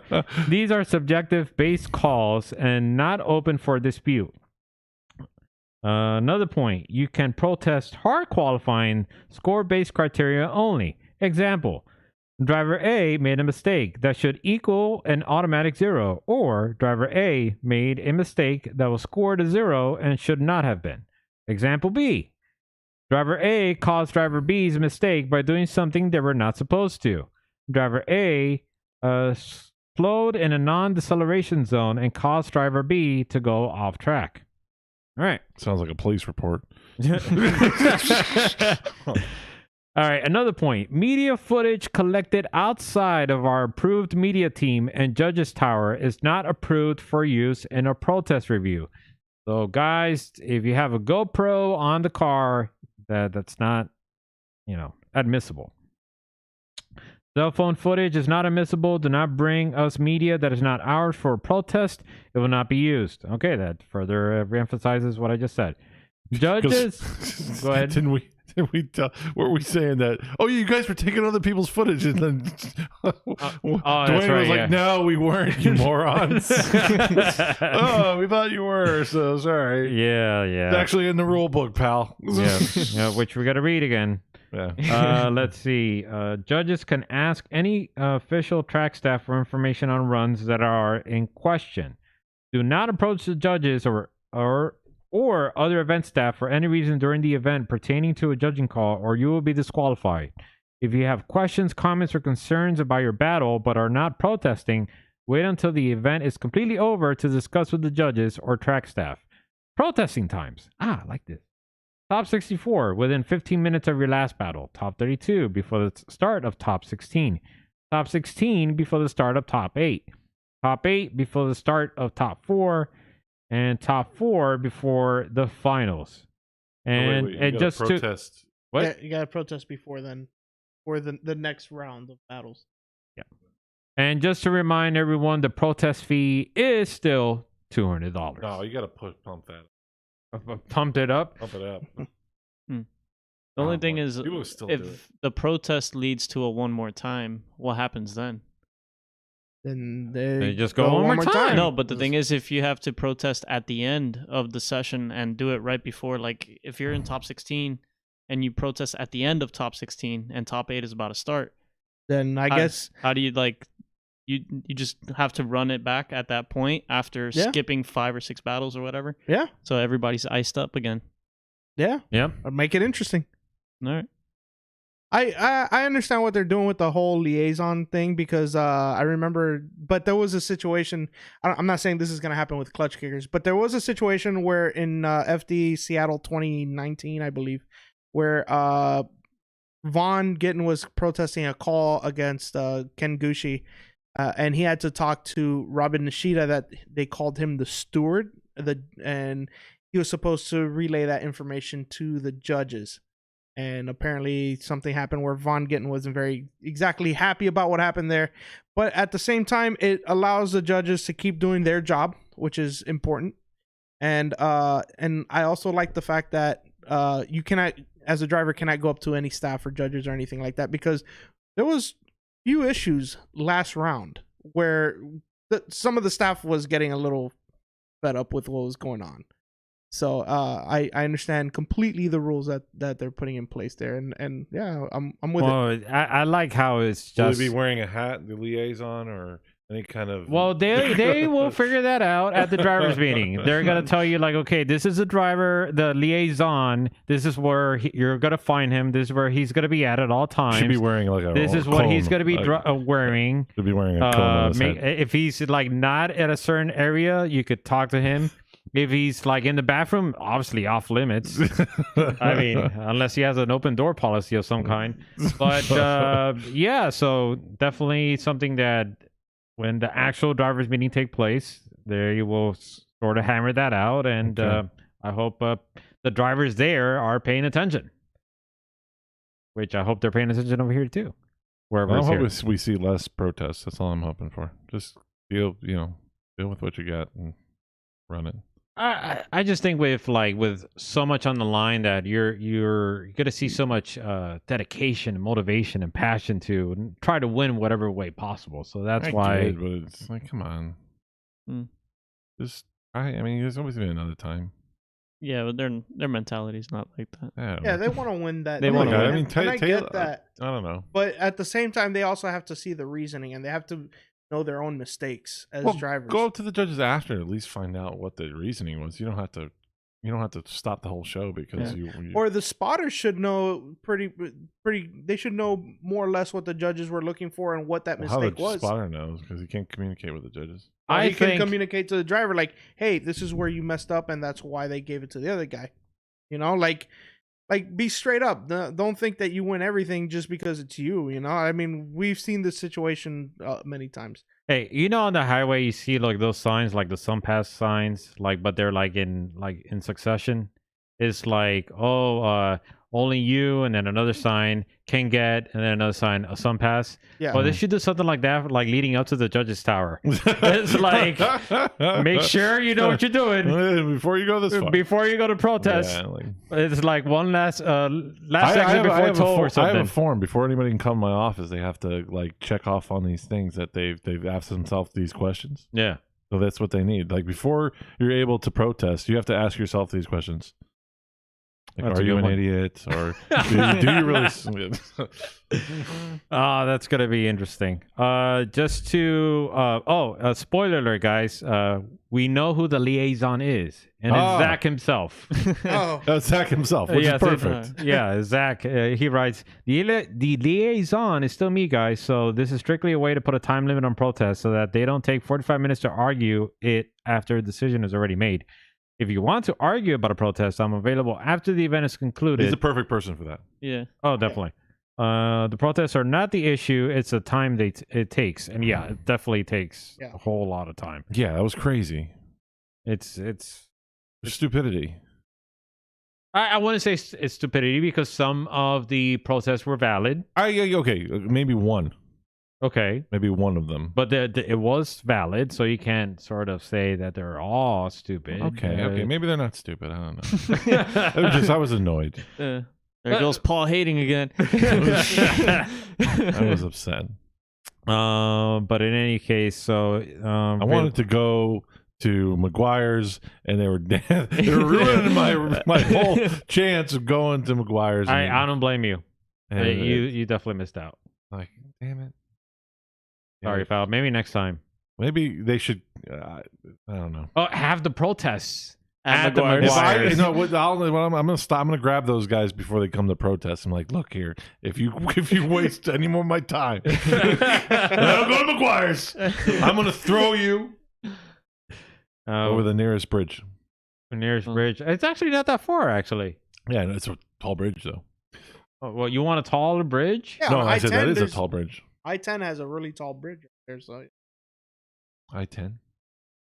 Yeah, the highway that's like right next to the track. There was a bridge. Why not throw them off? Tons of bridges. Like an over water. Over water. Yeah, that's when I say bridge, I mean over water. Yeah, just make it. Anything that goes over a road is an overpass. Ah, okay. It's not a Okay. bridge. Okay, I see what he did there. All right. Okay. All right. They might survive water, but they'll have to think twice if it's over an overpass. They have to swim back. And Well, why not off the balcony at McGuire's? Yeah, that's high enough. That'll make them think twice That's before they true. protest. So Anyways. we're already there. So Yeah, it's funny you mentioned McGuire's. I saw Zach, he posted up an Instagram story that he was at McGuire's and dealing with the traffic to get people out of there. It was just insane. That place is crazy. it was Yeah, it super is. packed. Yeah. He was If you there. go there, Yeah. well, actually, We were there. I went at a great time. We could have went there. Yeah, But it was an But hour y'all wait. were No, just- And it an was hour late. and a So half. So An what? hour and a half. No, But it's an What do you mean estimate.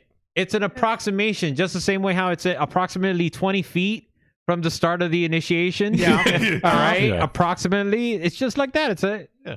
guesstimate. Yeah, I don't want that estimate to turn into a reality of 3 hours. So no, I was hungry at that time. Let's Yeah, go. it was like 10 o'clock already. Yeah, come on. Could have been the best night of our life. Oh Yeah. boy. Now that they can Instead take we- a max of instead 10 we ate minutes. lonely Whataburger in the parking lot. Oh yeah, and then the whole time he in the car, he was No. like, "I wanted McGuire's." I'm just like that. I was not like Yeah, that. you were. Yeah, was you were. not. You were like, I was like, Paul, are you serious right now? Like, come on. I just Hey. wanted McGuire's. Once you go there, you will understand his frustration. Yeah, but he You- never had it either, so he doesn't know what he was missing. No, out. but he knows. He feels it. He feels it in his Irish. he's blood. practically Right? Irish. blood. Oh yeah, he he's feels practically like- Irish. Yeah, Yeah, practically Irish. Yeah. Come on, man. All right, you're right, Sheesh. you're right. Zach also wrote, now that they can take a max of 10 minutes, we would have to have like 18 protests to equal the same delay as round 2. So, yeah, hopefully it doesn't happen again. Because, Oh, so like if they can't figure it out in 10 minutes, it's over. yeah, it's I it's didn't in know the that. Okay. it's in the Yeah. rule. Okay. Yeah. So the judges deliberation have 10 minutes. you have 10 minutes and it has to go. Mhm. That's perfect. Yeah, it says here, and I quote from the judging criteria, which says judges have a 10-minute time limit from the moment the protest form is turned in to render a decision and relay it to the liaison. After the decision, we are returning to battles. That's great.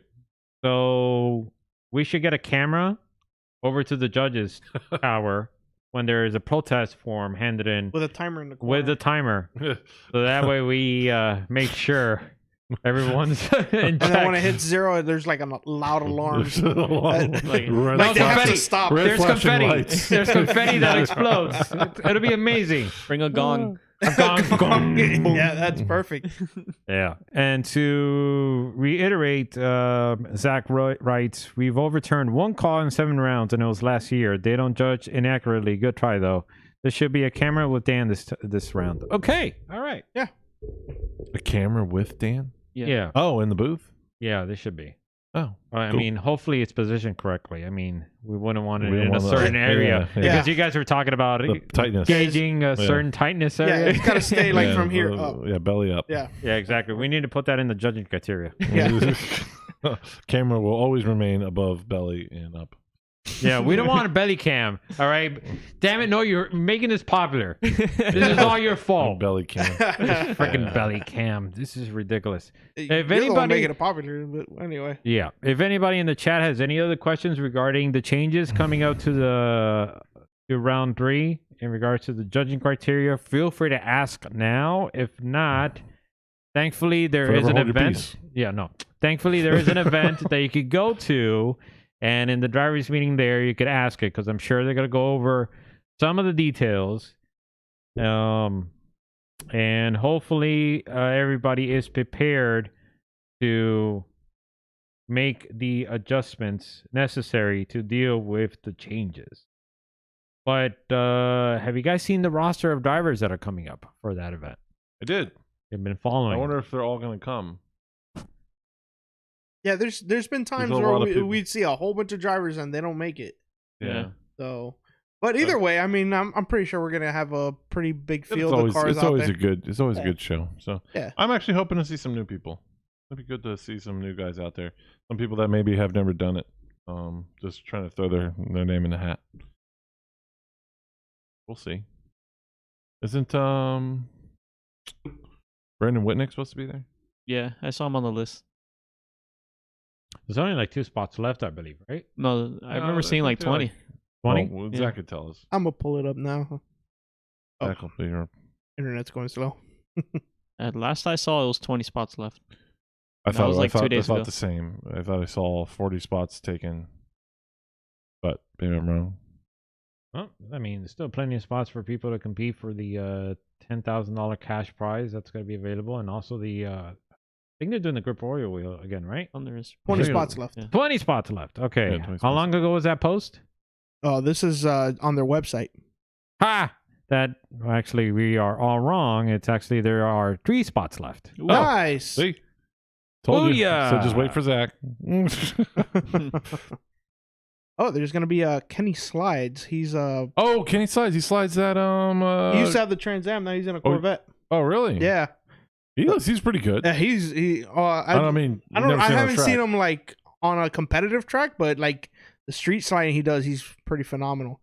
Let's see any other names out here. Anything else that I can a lot of the drivers. Colette Davis. Yeah. Well, that's gonna be it. He's gonna be driving. I saw Alec has his 350Z listed. He's not using his pro car. He's been listing the 350Z for all the rounds. But oh, really? Yeah. So we don't know if. I mean, we've seen what he does in that pro car. It's pretty tough. It's pretty tough to beat him in that thing. But still, even in the 350Z, he's talking about building a Stroker 350Z. So maybe he's waiting to build that, and he's gonna be coming out in the pro car. Who knows? Right. So, Gabby, are you excited? Do you have any? Are you coming, Gabby? I haven't decided yet. See? Wait, what? Because I got invited to a private day next Sunday at OSW. No. Yeah, nobody cares about that. Hey, there's private days. You need to take a break. Yeah, I do. There you go. Perfect. You're coming. Yeah, Well, take a break at Klutch Kickers. All right? Marco's coming back. He wasn't in round 2, so we're gonna see him. That's right. I think I saw Matt Shulman on the list too. Yeah, Matt Shulman's back. Well, I don't think he doesn't have an engine yet. I don't thought. At least I don't. No, he's got like a stock 1J in it now. Stock 1J that he's thrown in. Yeah, so he's still building his main engine. I wonder what Ben Hobson is driving, because he has a couple of choices there. Ben Hobson driving? Yeah, I'm pretty sure he is. Saw Sean Booth on the list too. Oh, Magic Mike has a extra turbo. Magic Mike. Yeah, seems like he's. Yeah, he's Ben ready. Hobson's there. Magic Mike's there. Magic Mike blew the turbo in round 1, and in round 2 he blew the motor. So let's hope he can get everything. I saw sorted out. pictures of him running. Yeah, he just posted a video like a day or two ago. So the car's running. Yeah, the car is running. I'm just saying, like, I want him. You got like a Magic Mike phone. It looks like Magic Mike's car. Oh yeah, with all the cracks. Gold. Yeah, one of the black and golds. Yeah, I mean, like, it wasn't a slide. Yeah. So no, I was just saying, like, I hope he has everything in order so that to have a full event, because I mean, we've been missing out on his. From him, top. He's one of those drivers that we're always excited to watch. So what about Kevin Lawrence? Kevin Lawrence should be there. I mean, he's been He was a steamboat before. Yeah. Milkshake. He was dropping his milkshake around the track. His milkshake brings all the boys to the bar. Yeah, he's trying to bring all the boys to the track, so. Shaking it up. Yeah, hopefully he gets that sorted out. Yeah. That was a bit awkward. Yeah, but what I mean, what happened to him with FD? He just completely. Well, he wants to compete next year. He says he's just building the program back up. Right now, he's just enjoying Klutch Kickers, and next year he. You talked to him? Well, we interviewed. Did we talk to him? No, we talked to him. Is that another interview you botched? No, he was on the live stream. We have he was on the live stream. We have more interviews that you botched and videos that you botched than we have actual videos. Oh well. A good track record. Maybe you should start interviewing some people. Sure. Okay, go. Do it. Okay. So awesome. Noel's fired and I'm hired. Oh, thank God. Now I don't have to do anything. Love it. That's just crazy. I actually was wondering, when is Taylor Hall? Because remember, we interviewed Taylor Hall, and he mentioned that he was going to have another vehicle for the series, and I'm wondering what is the status on that. Appear?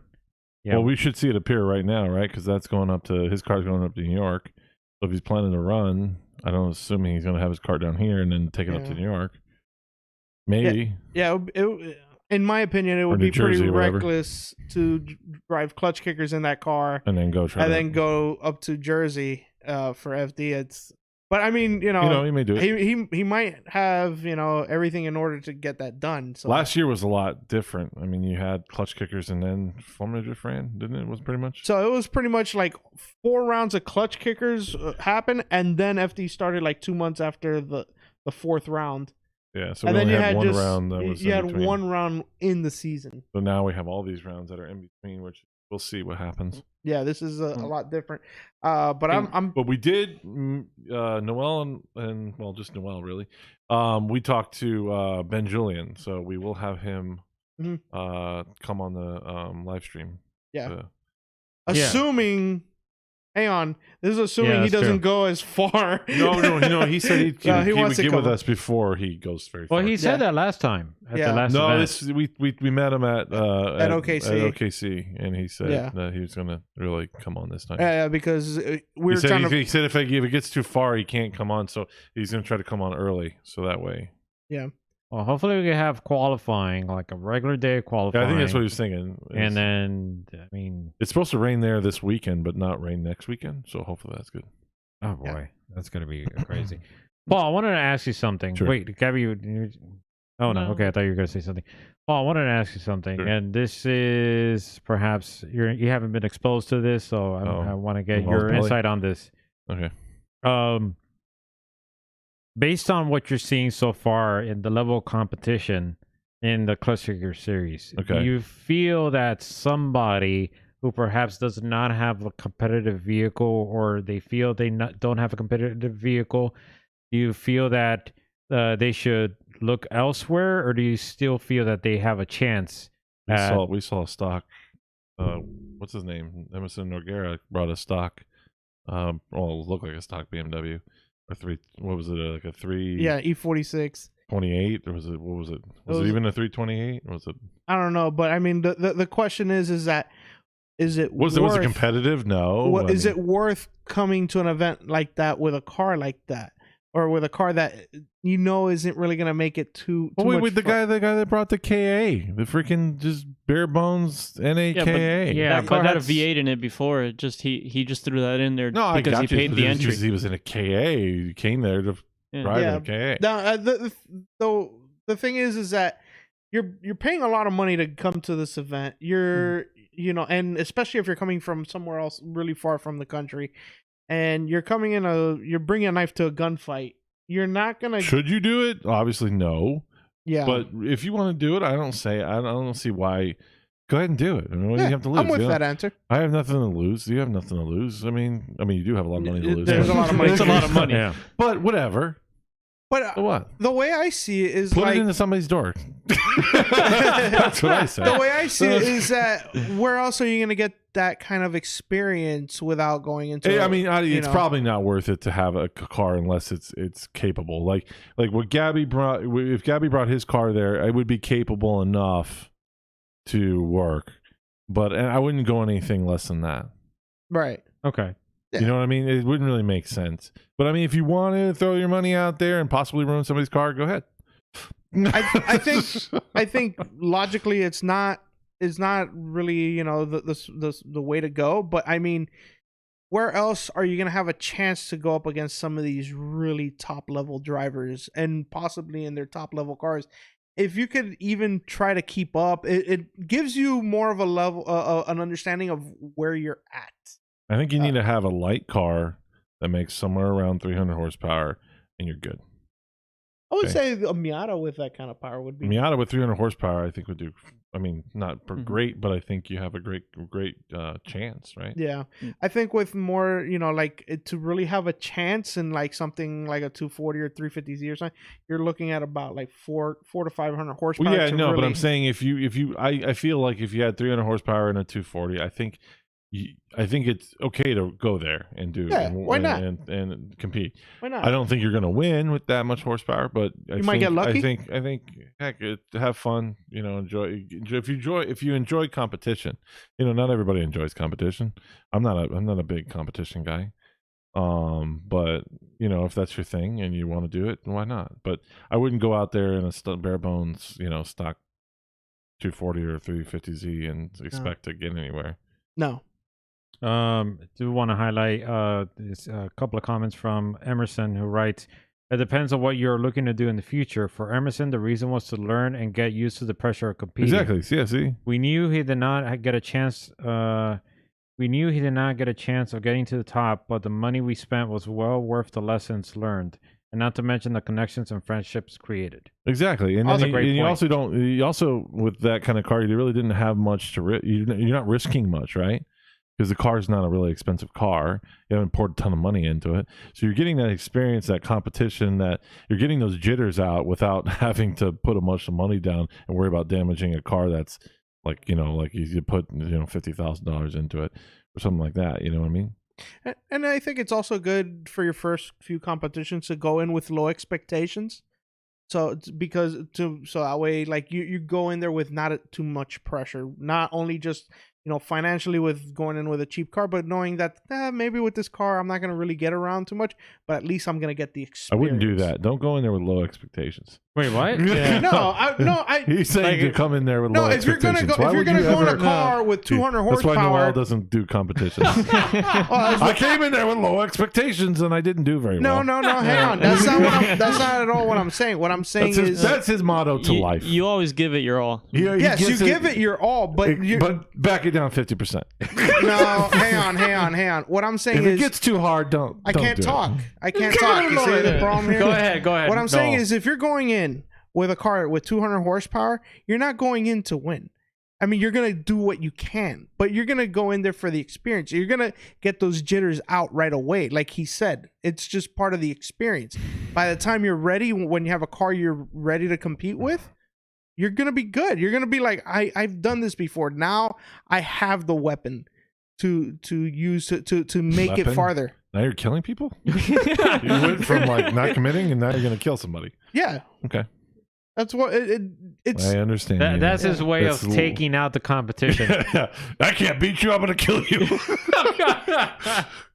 No, but yeah, no, I agree with that, I guess, somewhat. But you really do need to have a car somewhere in the 400 range to really be competitive. I mean, you can see what Randy Noah. I mean, he got over 400, probably he's got about 500, almost. He's 500. almost 600. What? 600? He's almost 600. It's like 560 or something like that. Really? Yeah. I don't think so. I thought he said it was just over 5, but maybe not. But see, I mean, look at that. It doesn't even look that fast. Yeah. But obviously it has a lot of horsepower, and he's just trying to get grip into it.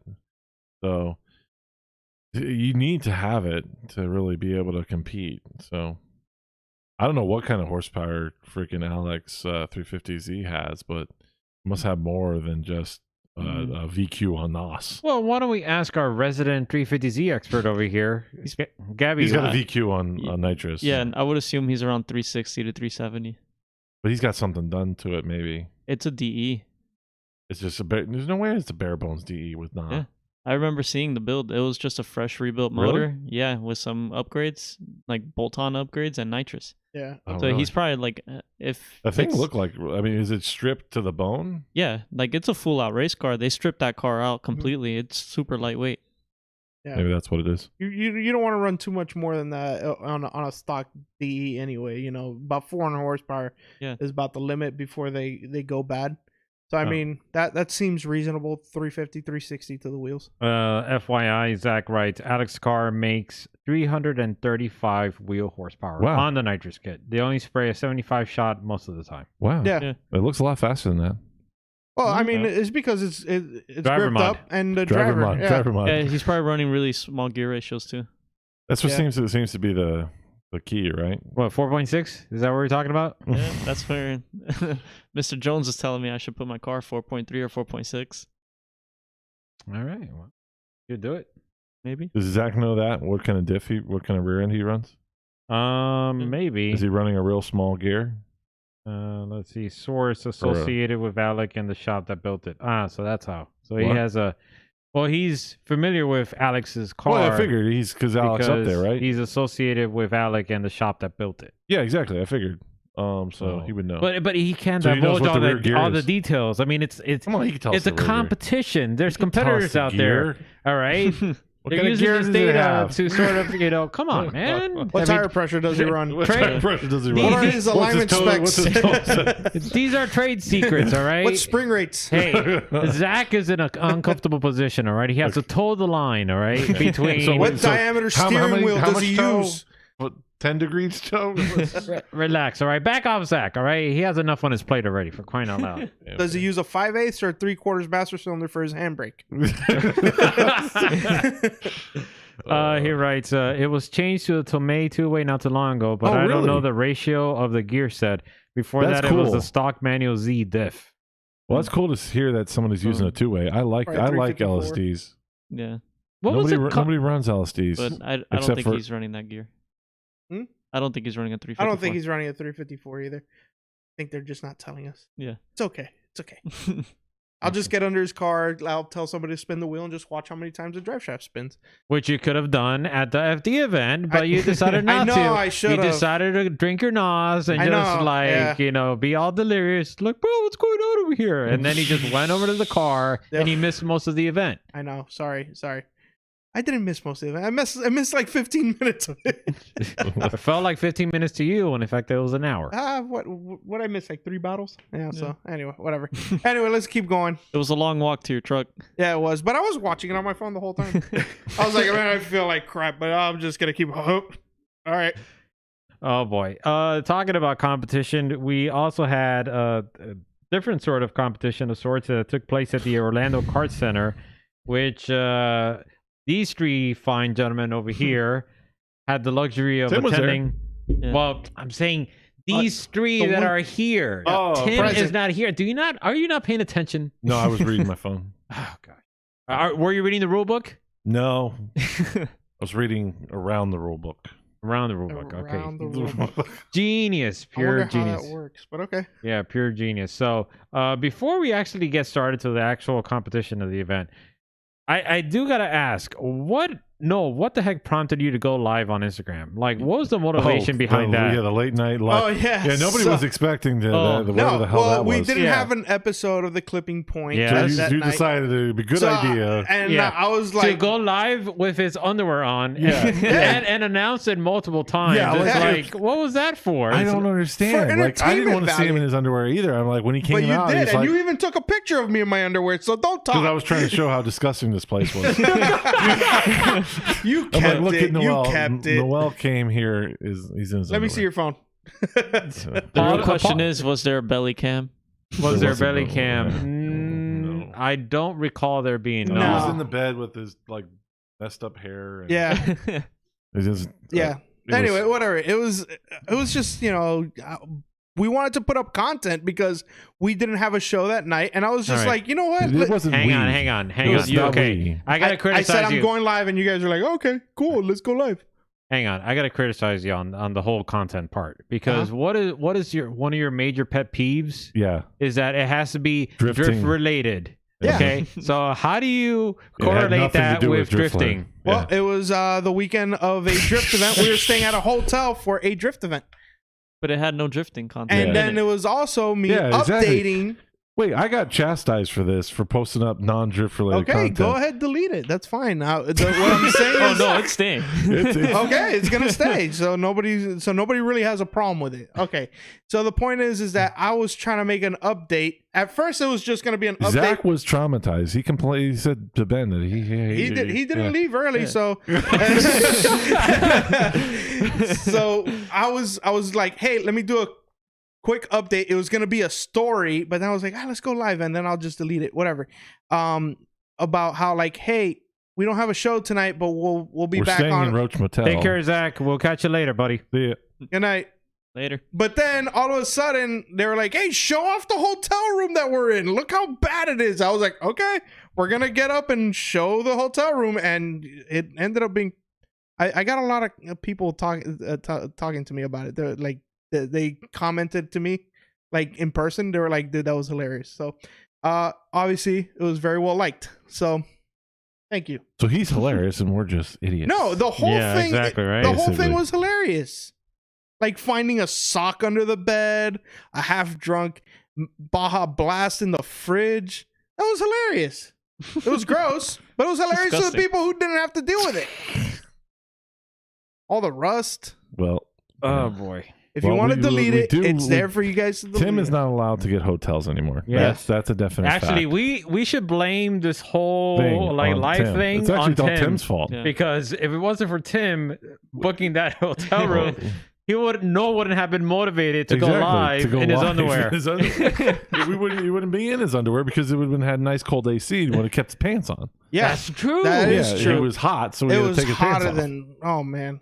It was just bad. Oh, the best part was when we called the front desk. Hey, can we get another room? Oh, we're booked. Yeah, we literally open the door, go outside, look at the next room. It's nobody there. Nobody's there, and it looked like they had cleaned it and everything was in place, or as good as it could have been into those standards. Yeah, and it was just like, so what was wrong with this room, dude? The thing was set to 60 degrees, and it kept 82. It kept getting hotter and hotter because you got 3 fat dudes just breathing up all the air. Like, it's just not working out. Like, that AC doesn't work, dude. Gabby wouldn't want to sleep on the floor. No. Oh, the thing. I was comfy. You'd be covered in I should have gone with you, man. I should have gone, but Tim was like, "Can you just come with me? I don't want." That does not sound like Tim. Well, I'm just, whatever. I'm playing it off as Tim. Tim was roll there. Pump your brakes, kid. Tim was like, "Can you come with me because I don't want Paul to drive my truck because he's gonna probably wreck it." So now I was like, "All right, cool." So I told Tim, I said, if Noel doesn't go, I will die. There's no way I'm surviving. This is a subtle way for Paul to say how much he loves me. I don't see that at all. If he doesn't come, I'll die. Yeah, I'm telling you. Thank you, Gabby, for seeing it. Okay, all right, whatever. So evidently you guys did not get any sleep whatsoever, right? No, and even when I tried to sleep on the way home, Noel kept talking. I had to. And I was trying to sleep. I couldn't let you sleep because then I would fall asleep. So I was trying to figure out how I could sleep, talk in my sleep to keep him going. So I was going, well, yeah, I agree. Yeah, whatever. No, he was having conversation with me. He asked me something about like, what's my favorite car, and I was like, I don't even remember what it was. Any of that something. Anyway. Oh boy. Okay. So what was your? I guess you could say. Actually, you know what? Well, forget you guys for a moment. Wait. Go ahead, the driver. Paul. What? Yeah, did we announce what the place we went was? OKC. Yeah. For the America's Union. Yeah, well, I was just going to ask Gabby. Yeah, now you can ask Gabby, but I didn't think we actually announced that. Yeah. Oh, yeah. Okay. I think we talked about going to someplace, but you guys skipped a lot because you're arguing over nothing. Yeah. What we do. This is how it usually goes. Anyway, so we were at OKC, America's Union. Gabby, go. How was it? You drove. Right. It was my first ever drift competition. I'd registered in the street class, and I liked it. It was fun. Now, there could be, how do I say this? It has potential if it was a little bit more organized and if there was more of a plan set in motion that actually had a good system going.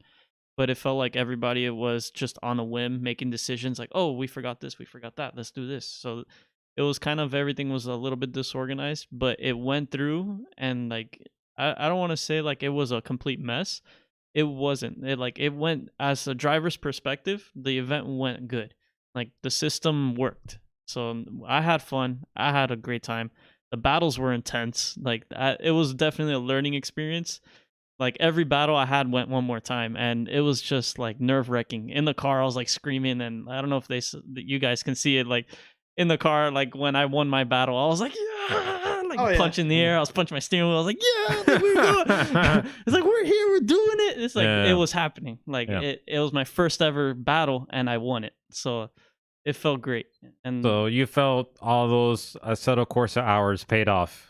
That and Gran Turismo, like, you know how many competitions I've won in virtual drifting. Like, I've countless. So yeah, everything kind of clicked, and I felt like I can do this. Like I can make it. So let me ask you, what did you do to prep your car for the competition? I mean, did you approach it differently from a regular event, or did you try to go with it with a strategic point of view?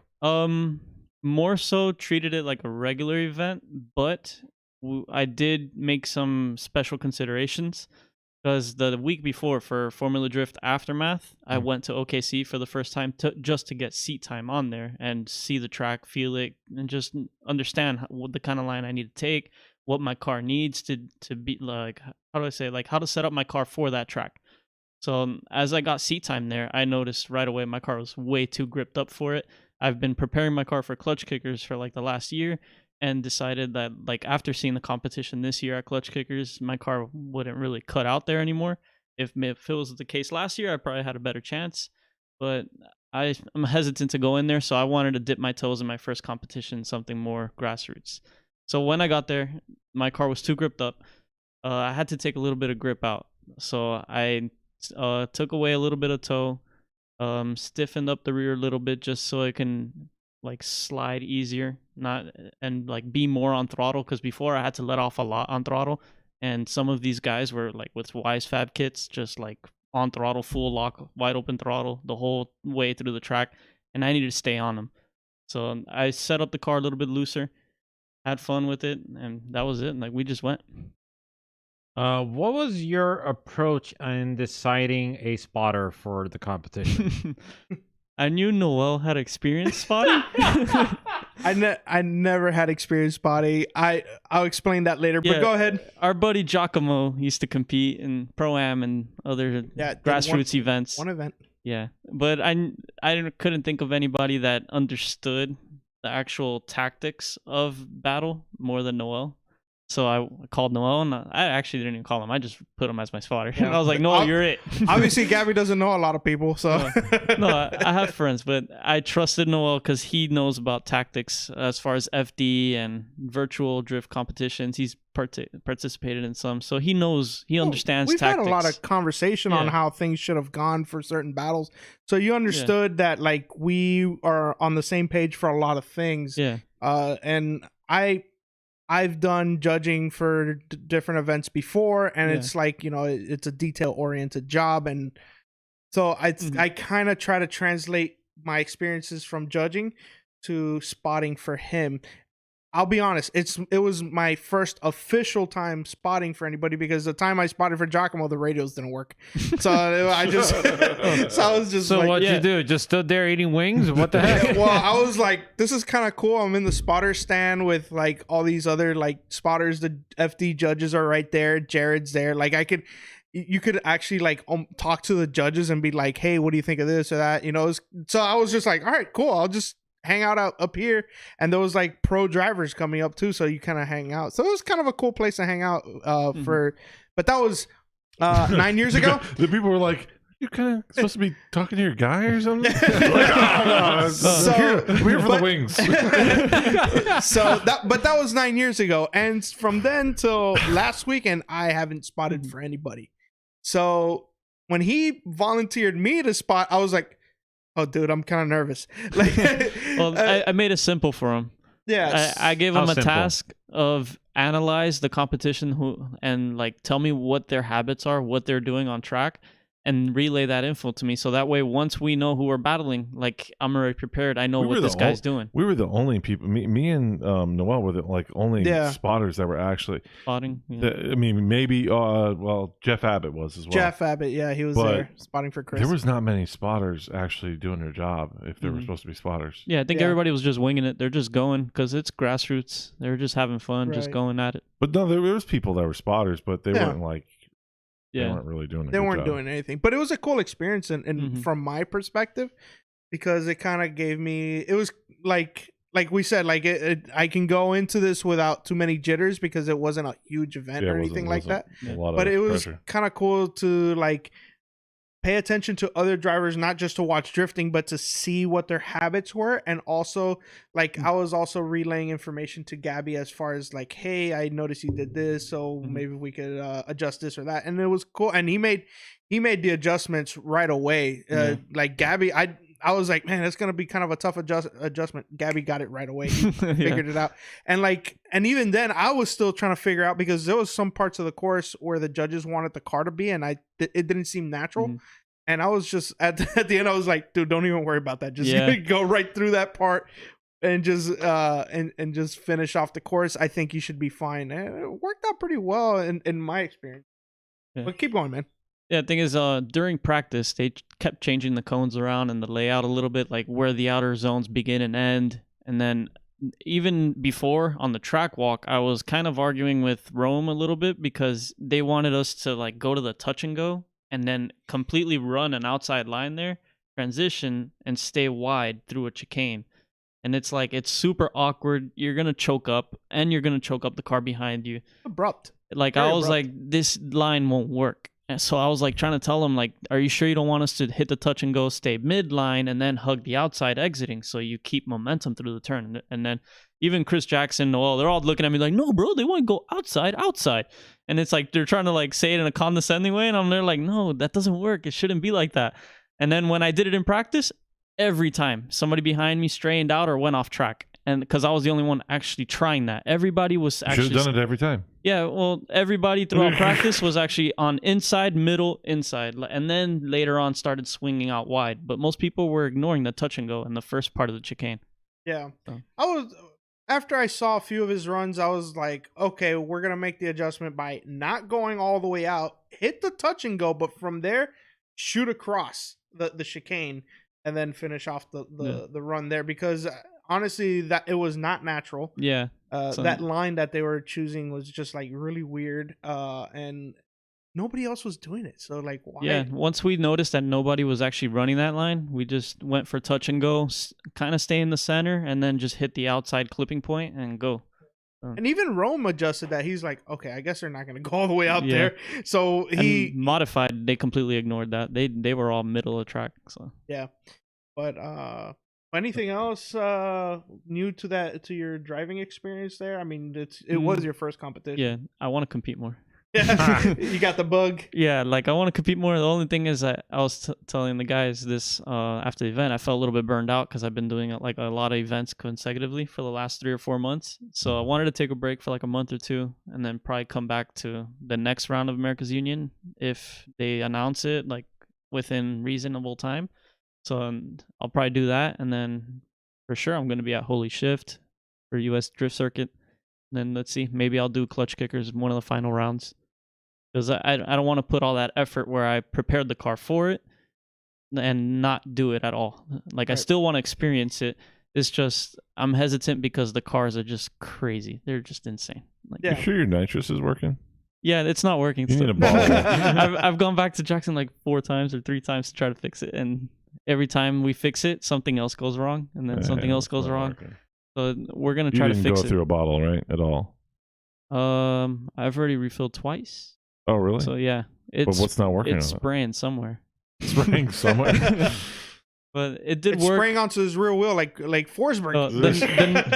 When we did the interview with Jeff Jones, we were fixing it again that night, and on the way home, a Scat Pack Charger came up to me, and I raced him, and I turned the nitrous on, and it was working. Like I freaking spanked that thing like nothing.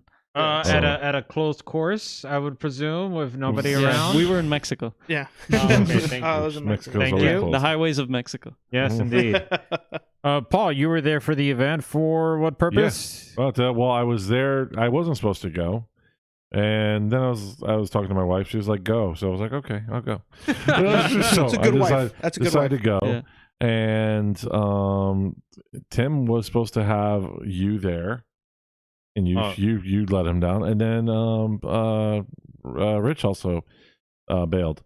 So Tim's like, "I need you. Can you spot for me?" And I'm like, "Well, this doesn't really work well for us. We don't really get along that well like that." But, wow, brutal. No, I mean, no, it's not. We were brothers. We're good. I mean, we're good. Friend, family type thing. But you saw me and Tim have completely different ways of doing things. Correct. And communicating. Correct. So like when we used to run events, like I would want to do it my way and Tim would want to do it his way, and then I would usually trump him. Okay. With just anger. and the amount of Tim doesn't like to argue, so I will argue until he quits. Okay. So either way, I was worried that I was going to do. I think I did a decent job spotting.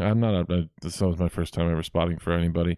I had Noel to also feed off of, so Noel had a lot of good ideas. But between me and Noel watching people, I think we did a decent job of giving Gabby and Tim the information they need.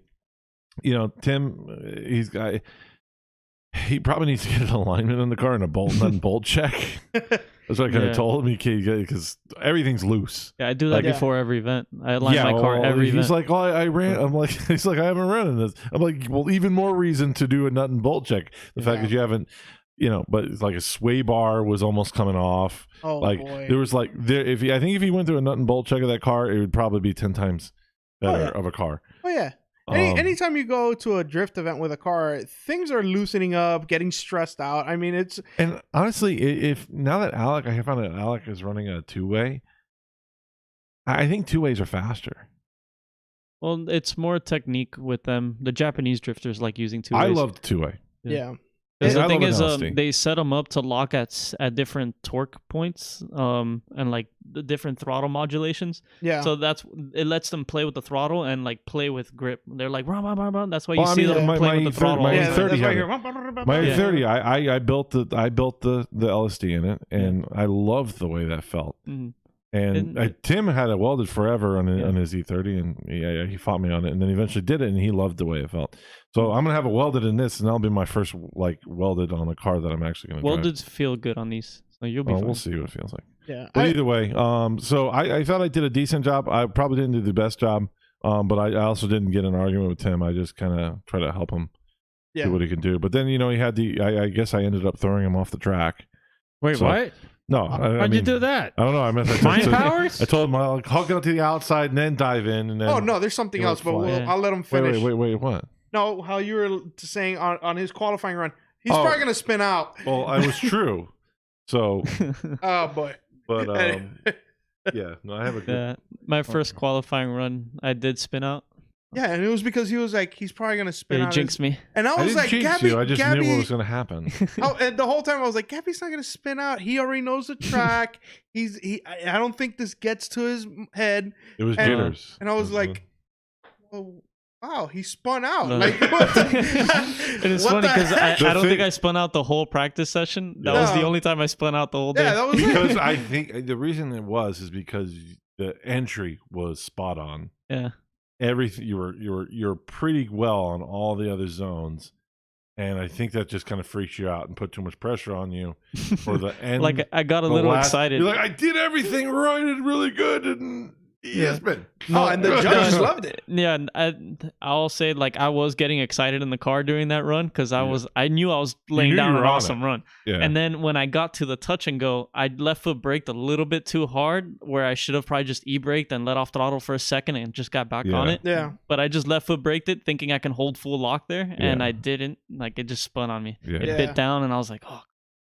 Yeah, and the judges turned around and looked at me, and they're like, we were loving that run. That was a really good run. I was like, Dude, you could have had like an 85, 90 on it. It was that initiation, and you put like I would say you put an exclamation mark on it because your dirt drop shot up just a little bit of dirt. So right when you initiated, it was boop, and then up went the dirt. And then you hugged on the outside, and then you dived in the inside to touch the front clip, and then you transition at the right time. You're on the outside line for most of it.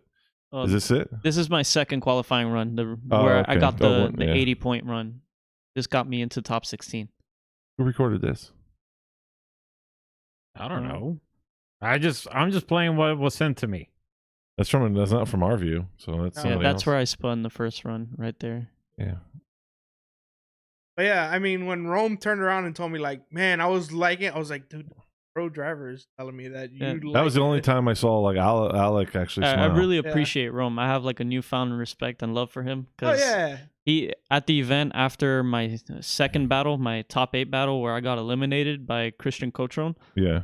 I went up to him and I wanted to know why, like what happened, why did we go one more time, and then how did I lose in the one more time? Yeah, what did he say? You're telling me you were going to ask him. I'll get into it after Ben shows more videos and stuff, but I appreciate him coming out talking to me after even the other judges were pulling him away and saying to stop talking to me, and he came back and found me and like came up to me with an electric scooter in the middle of the track and like waved me down. And I was like, oh shit.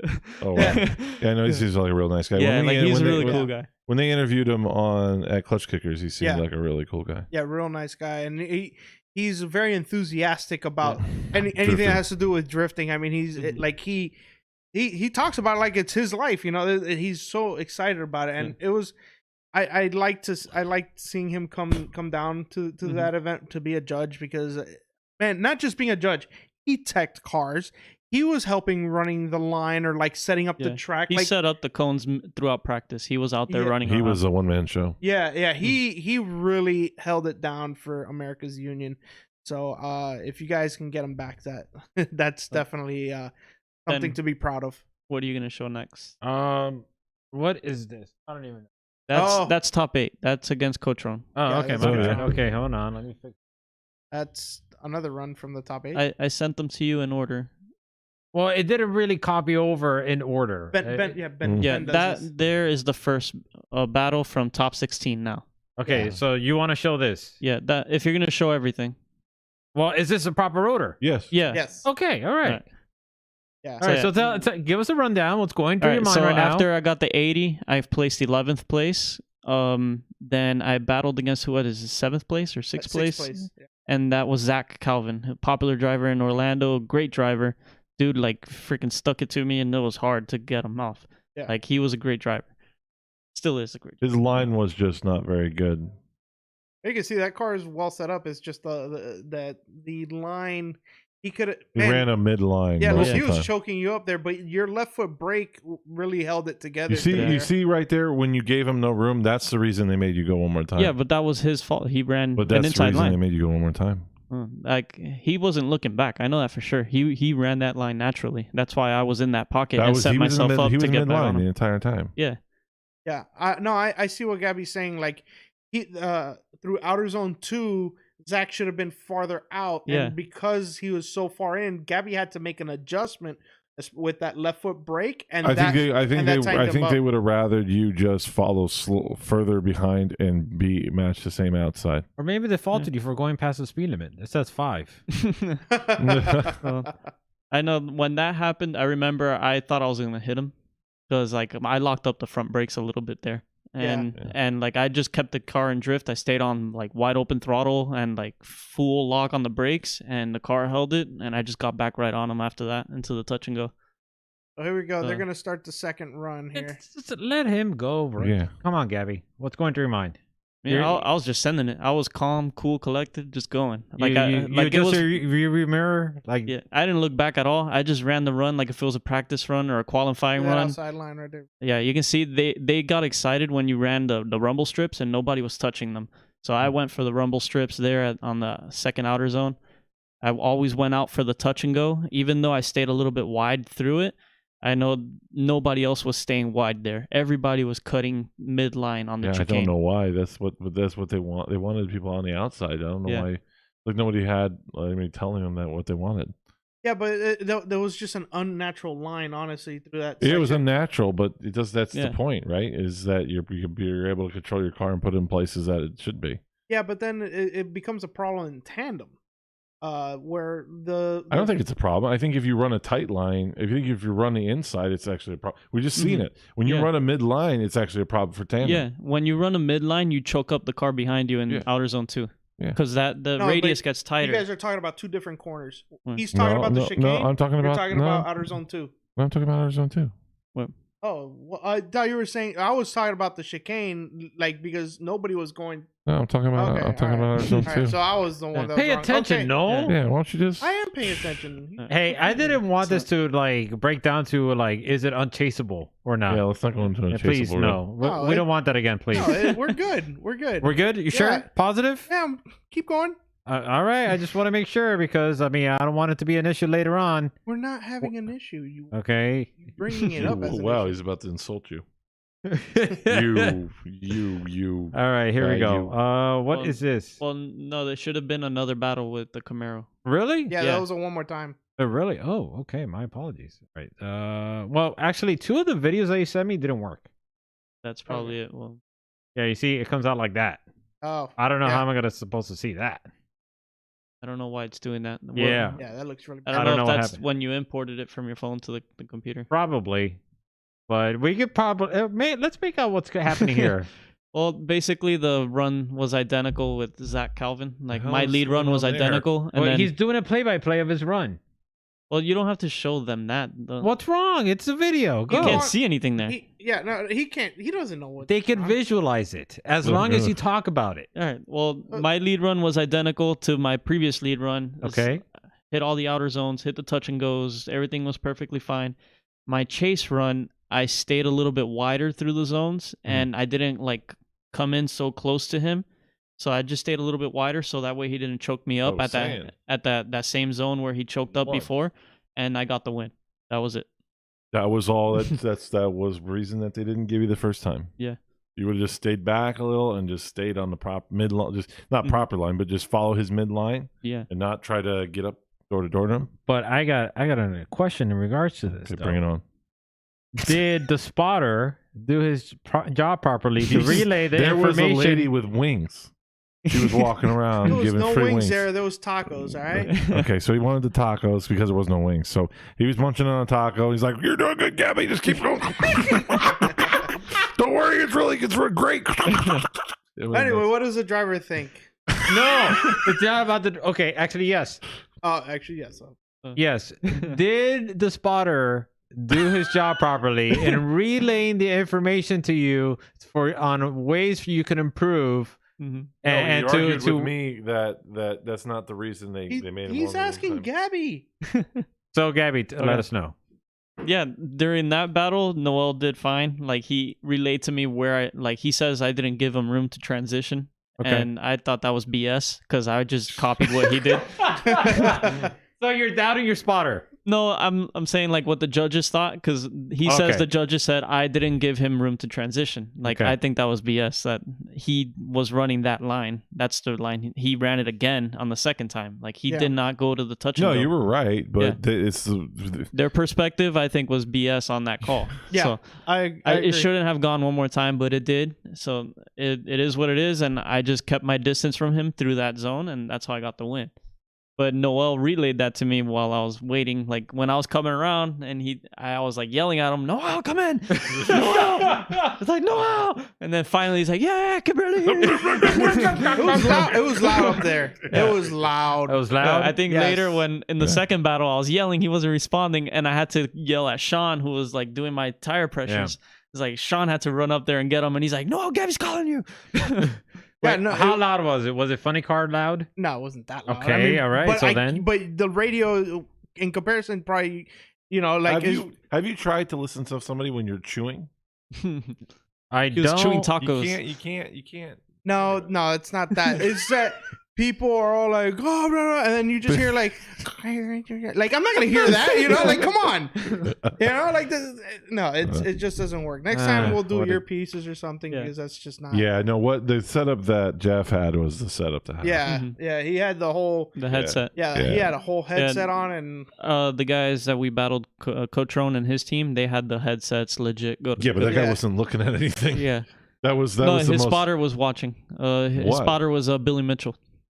Oh, okay. Yeah, but he came up to me afterwards. Like he was watching. Like he came up to me and was like, "Bro, sick ass, bro." And I was like, "Oh, cool, thanks." Well, yeah, no, it's hard. It's hard to hear, and I'm just here like, well, I was relaying things right after the run. I don't know if you heard it though, because you were also telling me like, the car needs to stop so I can hear you. Like I can't hear you if the car is driving, and I'm like, okay. So it's like I'm waiting for him to like stop, and it's like it's just. Wait a minute. So Gabby, in a way, you shot yourself in the foot by making your car too loud. You made your car too loud, and now you can't hear your spotter. No, the thing is, he would be talking to me while I'm still going through the track. Like I'm still like settling down because they have a stop area, and then there I can listen to him. But like I'm focused, I'm fresh off the battle, and he's talking. So. Okay. All right. So, maybe it's like if you were coming off of Irwindale and the second you're at that last turn and like there your spotter's talking. I waited. Nobody's gonna listen at that point. No, I waited at least like 10 seconds, and then I'm like, okay, let me talk now. Like 10 seconds or approximately 10 seconds. Well, I mean, I don't have a timer in my head, you know. But it was about, I waited until I was like, okay, it's a reasonable time to, but the car, and 10 seconds after, is still rolling along, and I'm guessing it's just loud in the car. Yeah. It's just something that we didn't communicate through, like, hey, wait till I do this or that. Yeah, like when he was just jabbering, that's all I hear. It's like, you know, the grown-ups and Peanuts, like, what is it, Charlie Brown? That's all I hear. And I'm there like, hold on. And then when I stop and like the flagger's there like telling us who's gonna win or whatever, I was like, all right, what happened? And then he'll start telling it to me. Yeah, so it wasn't bad. So he's just making it seem worse than it is. It sounded pretty bad. Yeah, and I wouldn't be surprised if it was that bad. Well, you guys like to exaggerate anything I do. Well, so I don't know what you're talking about, man. No, you don't know. All right, we witnessed a heat stroke. All right, and that was pretty serious. Yeah, and people don't believe me when I explain the heat stroke event. And I tell it how it is. I told it how it is. Well, that one, you can't exaggerate that one. That's different. But everything else, you guys exaggerate a lot. All right. Let's go back to the battles. All right. All right. So top 8. I hope I get this one right, because is this it? Yes. This is top 8, but I don't remember if that's the first battle or the one more time battle that happens. We can't tell here. But we'll see what happens in this run. Is this a drone? This is... No, they're not drones. Who got that angle? I think this is the one more time battle, and the video was sent to me by Christian, the driver. He said somebody recorded it for him. Oh, okay. All right. Well, Gabby, explain what's happening here. Which one is you? I see 2 350Zs. The one in the back with the gold star livery. Okay. Thing is, what was going on through my head was I should have gripped up my car more for this battle, because I was expecting to go against like stock KA 240s and other slow Zs that aren't as developed as his. Like me and him, we have about the same setup. We're full bolt-ons on the HRs. Both have nitrous, very aggressive suspension. He looked like he had a lot more horsepower. Yeah, because his nitrous was working. No, his nitrous was probably most likely working. And he was on better tires, the Velino Grivas. They're grippier and they smoke a lot, so it makes it look like he has a lot more power.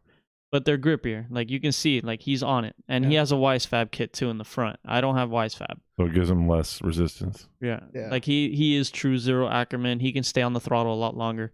All right, that's the other switching sides. Yeah, if this is the one more time battle, he hits me. I think it's a one more time. You couldn't lose him on the run up. No, he was fast. He could lose you in the run up because I was spinning tires. Yeah. Yep. Yeah, right there he hit me. And the thing is, like in this perspective, if it looks like nothing, but in the car it was kind of violent and it threw me off a lot. And then that's where I shallowed up and readjusted. He had to readjust. I wish we had the other video before the one more time battle, because that one was a lot cooler and more intense. Yeah. But this battle is where I lost to him, and he did a great job. He deserved the win. Oh yeah. Well, that kind of takes me back to what I saw with Chris Jackson where guy went off and 2 tires off, and then he lost. Yeah. Because Jackson straightened or kind of was very wobbly. Yeah, but I mean, Jackson had to make an adjustment to the car in front that should have zeroed out because they said that 2 tires was a 0. No, I agree. In the drivers' meeting, right? Yeah. So because he saved it, he was granted immunity. Yeah, so I'm here like but Jackson had to make an adjustment to somebody else's mistake, and he still lost. So I thought that was kind of weird, you know. They at least should have won it one more time. Yeah, but I mean, and then Jackson's lead run was just fine. Just fine. You know. Don't remember an issue with it. Yeah, I mean, it's the car's a little sloppy, but other than that, I mean. Yep. So, but yeah, that was. Now on your first battle with Catrone before the one more time, I remember your Outer Zone 2 was way better. Like, I don't know if I could resend the video or something, because like that battle was actually really good. Like, it was intense, probably one of the best battles to watch. Like on YouTube or something? No. Didn't they put up a video on YouTube? No, they don't have any battles. They do. I'm gonna have to look it up now. Well, anyway, no, that one has Zach Calvin battle. I think when I won in the one more time. Okay. And a practice run with Henry. Yeah, so you could see that Christian Catrone during Outer Zone 2, he would enter it fairly nice, but then with the amount of angle he was getting, it was starting to push the car inside before he was leaving Outer Zone 2 early. Yeah. And Gaby was filling it from beginning to end. Yeah. And like, I was hitting the rumble strips and hugging the edge of the track all the way throughout.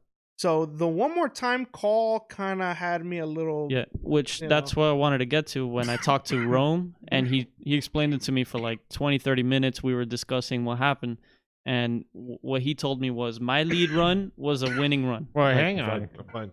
My you're lead... right? No, you're not. 100%. Yeah, okay. Anyway, sorry, Gabby. Go ahead, Gabby. carry on. Yeah, my lead run was a solid run. It was better than his lead run. Like, it was a great run. And then my chase run versus his chase run is what decided it to go one more time.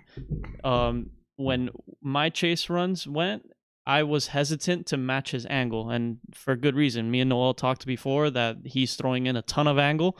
To be very careful with him. Like, don't straight away try to match his angle and commit to that, because he's throwing more angle than what my car is capable of. Yeah, and don't shallow up on the line either, because it'll choke you up bad. Yeah, so the plan was to like left foot brake behind him a little bit, see, like, I kind of just analyzed in the quick second once his car settled, what if I can do that, and I was like, yeah, I can do that. Boom.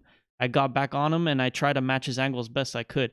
So I just stayed on him and tried to match his angle, but what Rome pointed out was that he noticed I hesitated to throw the car or commit to throwing that angle. He noticed that there was like a slight delay before I committed to that versus him chasing me. He fully committed it. Like, he just threw it in like full lock right away off the bat, every transition. So it was more aggressive on the chase on his part than mine. So that's where it's like he won the chase, I won the lead. One more time, because it's a tie. Mm-hmm. And what do you do with that, really? Because Well, he's talking about the first battle. Yeah, and then but it's obvious what happened. We already saw a video of the one more time battle. I'm saying, what do you do with that, knowing for the future? So you're obviously going to probably battle him again. You know, I need more practice chasing, and I have to be more aggressive and commit to full lock almost off the bat. That's what I need to practice, because I have the habit of analyzing where somebody is, and like I stay shallow behind them, and then I'll commit to the angle once I see their car settled. You think maybe there's a little bit of setup that needs to be done to the car no, that way it feels a little bit better at full lock chasing somebody? Or no, the cars, you can't really set up anything beyond what I have in the car, unless I was to go full WiseFab or FDF. And okay, we have some drone footage. Just relax, all right? I'm prepping something up here to kind of help Gabby's case over here. Okay, there we go. I found some drone footage over here of the particular run. Well, one of the runs that Gabby was talking about. This is the one that he gets hit. Bink. Yeah, and when the hit happened, the car got unsettled. Christ, actually, that looks a lot worse. It was. He tapped you. Yeah, there's a dent in my door and my side skirt ripped off. I'm saying, if you look at it, I mean, go back to where right after he touches you, not as straight that he cuts the whole. Well, with 4K. Just really take a look at what's happening over here. So, Gabby? Yeah, initiated before the cone where they wanted us. Thing is, I did go a little bit too wide here, and then I threw in a little bit of angle to slow the car down. As you can see, I was like about to go off track. Way off there. Yeah. So the thing is, he went with me. Ooh. Yeah. Oh yeah, you were way off. I didn't even notice that. Why did you go? I was coming in hot. Yeah. Oh. Well, you can see like he initiated and the car went inside immediately, and that throws the whole line off. Yeah. But then over here you can see he transitions.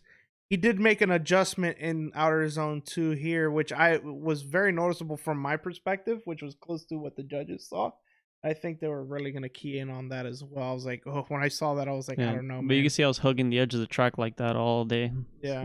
So that was good. Your line was good. Yeah, well, he wasn't doing it.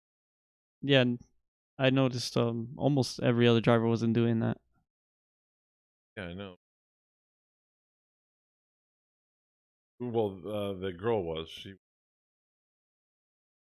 Oh.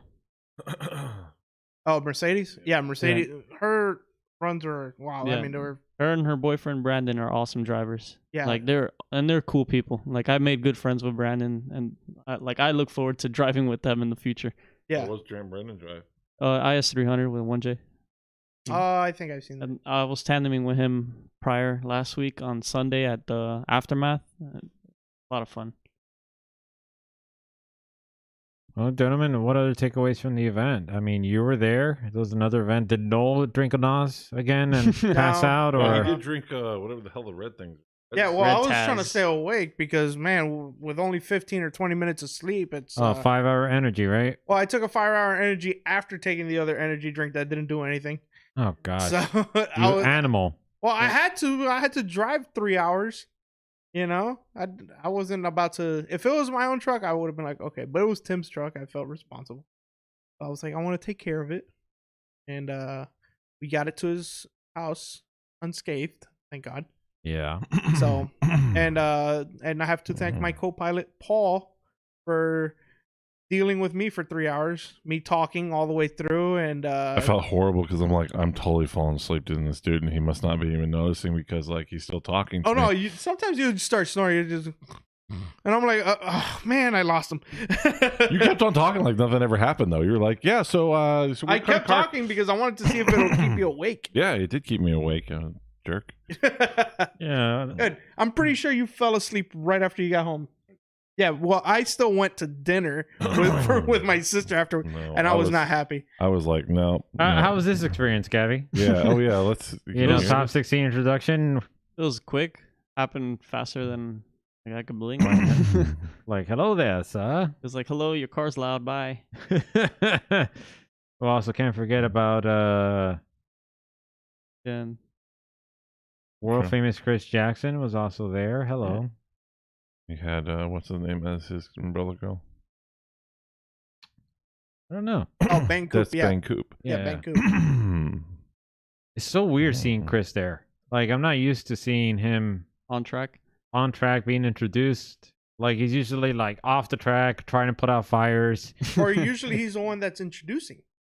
Well, have we seen him do? He's never an announcer. No. Oh no, that's right. I keep forgetting. Who was the announcer for the? Ben was always the announcer at the tracks. No, because the last event that we judged, we were judging, and he wasn't announcing. Oh, that's right. That was fun and not fun at the same time. Yeah, I didn't mind that event. That was okay event. And this was funny with Henry and Simba. Oh, yeah. His umbrella girl. And it's funny, they were yelling at me. They're like, where's your umbrella girl? And I was like, oh, my girl's up there. You don't want to see her. And they're like, get Noel down here. I would have known, but no, I was busy eating tacos at that. Oh boy. Okay. Anything else you guys want to go over? I mean, I think we were pretty much covered a lot of things. That's so, everything. Are you guys looking forward to the next Americans Union event? I mean, who won? I mean, I know Savio won the street class. Who won? We left. Yeah, we left during modified. We were so excited to leave. Oh, okay. All right. As soon as we could leave, we left. I think Taylor Ray won the modified. Oh, wow. I suppose it was Taylor Ray against Ben Julian. Julian, okay. Well deserved because those two drivers are fantastic drivers. So I mean, I'm pretty sure they put on a show. But there's still a lot of events coming up. Of course, we all know that we got Klutch Kickers next week, June 11th through 13th. There's also there's not really much else locally now, is there? Just I think that OSW event's coming up, the OSW Learner's Day and After Dark, and After Dark. And then there's a event the same day at God, what the hell is that place? That oval. There, what is it called? Oh, the Freedom Showtime? Factory. No. Freedom Factory has an event tomorrow. No, it's tomorrow. Tomorrow. Freedom Factory's tomorrow, but what is it? Showtime. Yeah, Showtime. That's the one. Showtime Drift has the same day as OSW, and then you have after that. Well, we have Klutch Kickers after that, and then we have you have July, we have a Sebring in July. Yeah, correct. July 17th. Yeah, so it's a Sebring in July. Gaby, what's next for you, pal? I know you talked about taking a break. Yeah. For sure, 100%. Holy Shift Fest, U.S. Drift Circuit. That's going to be my next event. Mm-hmm. But I don't know if something pops up before that. I'll just jump in if it's around that same time frame, just to get some seat time. Okay. Yep. I'm just curious because you were you're sending mixed signals. Yeah, I'm a little burned out. Let's be frank, all right? You're sending mixed signals, all right? You're telling me that you're burnt out, but at the same time, you're telling me like that was. I'm gonna be drifting next month. Yeah, exactly, right? Yeah. It was like, oh man, that competition was so intense. Hey, I was ready to rock the world. Yeah. But 1 month is a break for him. He's drifting almost every weekend. Sometimes I don't know. It's pretty crazy. Yeah. But as far as those events, that's what's going on. And then we also, and if you are following pro drifting, this weekend we actually have FD Japan. Oh really? Yeah. So they're qualifying right now, actually. No. Yeah, and then next in 2 weeks we have no wonder nobody tuned in. When's the FIA event? The FIA? Oh no, that's I couldn't tell you when. I think it's this weekend too. Is it? Yeah, I saw the driver's list earlier, and I think it's this weekend. Okay. It's in Latvia. Okay. Well, we're going to have to keep up with that because although I think RDS already had an event last weekend, so that's going to be... Anyway, we're not 100% sure on that one. Have you found a way to break through the paywall that is the Russian Drift Series? I mean... Man, I don't know. I want to watch, but it makes it hard to watch because it's like, okay, you got to pay to watch if you want to watch live, and then the English announcing is just wow. It's bad. So it's definitely not catered for us. I wish it would be because there's an audience here that does want to watch that. I think if they did that, they'll broaden their audience, but Russia, I don't think they care. But yeah, other than that, also in 2 weeks FD New Jersey is coming up, so to keep up with that. Oh, I wonder if Fabrizio and Lil Tony are gonna make an appearance. I'm so curious. In New Jersey? In Jersey, man. Yeah. Come on. They're gonna come out in the Chester. Yeah, exactly. Bring out the Chester. you gotta drive the Chester. The Chester's like the best car. What the hell are you guys talking about? The Seto talk. Oh, yeah. Shut up. I only know about it because they talk about it in the chat all the time. Yeah, we met these two individuals, Fabrizio and Little Tony, and they introduced Fabrizio and Little Tony. Yeah. They're like mafia members or something. Yeah. Hey, I don't want to question where their origins are. I just know that they introduced us to the Toyota Chesta in the Seto Corsa. Yeah, Toyota Chesta. It's their favorite car is the Cresta. They just call it the Toyota Chesta. No. It's called the Chesta in the game. Oh, is it called the Chesta in the game? It's called the Chesta. Yeah, legit. Yeah. I mean, that's not a joke. It's part of the Slide Boys car pack. You sure that H isn't like an R with a part of it missing? No. It's CH. It's supposed to be a Cresta. And then when you look at the car, it looks like a Chaser. And it says Chesta. Like what I think it is, it's a Cresta with the Chaser front end. Oh yeah, okay, that makes sense. I think that's what it is, but yeah, it's a mix of both cars. Yeah. That makes sense. All right, yeah, interesting. So we got Fabrizio and Little Tony that introduced us to that car. Fabrizio and Little Tony. And they're rolling up in the Chesta. I gotta tell you, we fell in love. So whenever we get the chance to choose the Chesta, we go for it. Gotcha. And we ride out, man. Yeah. We door banging. Oh, real quick. All 4 doors. Paul, any update on your drift rig here? It needs a lot of work.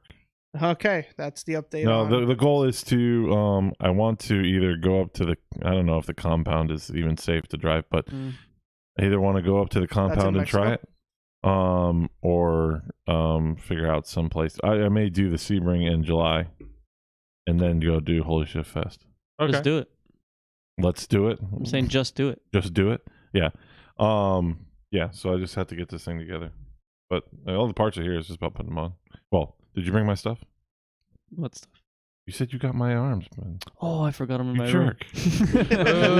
room. I'll bring him. Like, Okay. Yeah. Next time. That'll be too late. See, Paul was thinking about spawning for you for the next competition, but now that's out now the you're window. back, and I'm going to tempt with wings the whole time. I got wings, different flavors. Which one would you try? You're like, Gabby, I got to go. There's something I got to do. How'd I do no up, bro? You gotta try these wings, bro. These wings are amazing. They're so good. Well, what about the run? You drove? You just went? You did great. Yeah, you just keep doing what you're doing. I do want to mention. I'm sorry. I kind of like fell asleep on watching the chat. Yep. Thanks, Paul. Some guy named I Do Drifting. I don't know who who's this that guy. He wrote. They said because Jackson left the outer zone too early. I guess it's in regards to his run at the Americans Union when he got eliminated when battle. And he was all over the place after that the guy went off the road. Yeah, because he thought that the guy zeroed, so he just needed to stay on track and not spin out. That he would win it, but that wasn't not the case. Bummer. Not the case. And he also wrote, "Can't hold tacos and use the microphone." Yeah, I know it's difficult for some people. Yeah, they were good tacos. Good. Really? Yeah. Are you serious? They were actually good. Yes, were they authentic? They were authentic. Yes. They were actually good for once. Were they actually? Did they actually use like appropriate herbs and spices and onions and materials and? Yes. Was it cut the right way? Yes. Everything was excellent. And if you didn't have that, you missed out. I didn't have it. Yeah, you missed out. It was really good. Okay. Yeah, Sean brought me Starbucks. You can go to Starbucks at any corner, man. Anyway, you couldn't get authentic Mexican at any corner. Yeah. You can only find it at OKC. Yeah, you can find it at OKC in their little food truck. Yeah, pretty soon Noel's gonna try to get that hook the food truck to his truck so that way he can take it with him. He's gonna steal the food. Drags it away. Hey, we're moving. What the world? This guy's throwing us away. That's cool. It's like, yeah, you're authentic. I'm taking you with me. And a comment from the legend himself, Mr. Juan Henao, drifter extraordinaire, who 2 writes, inches of heaven. Yes, indeed. I don't want to sing this song. Please don't tempt me. 2 inches of heaven. He wrote, "I want to slide with Paul, G to G."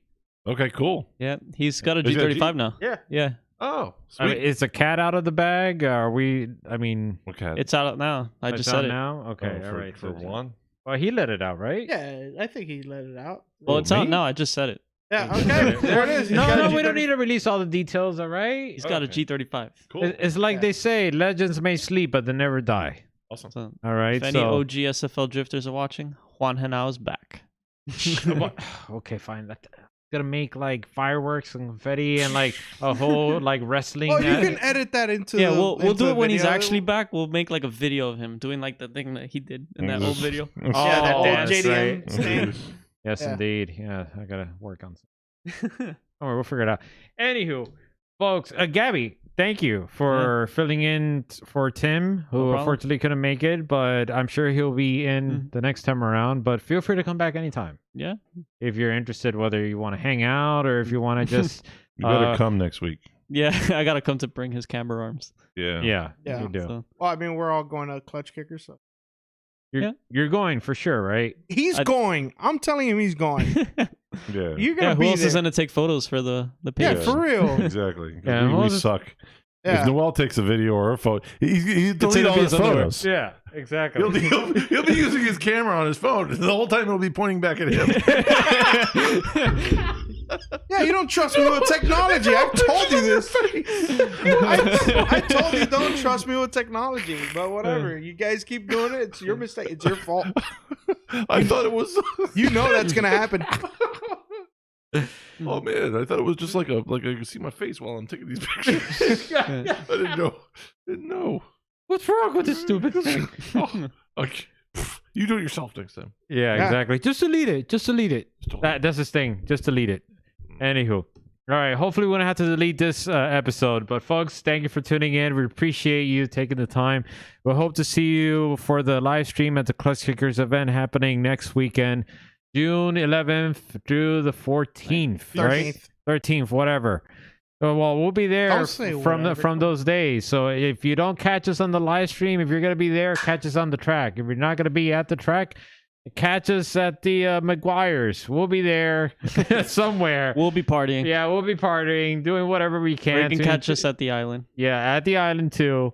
And we hope to see you there anywhere, whether online or offline. And we hope to see you next time. Take care. Good night.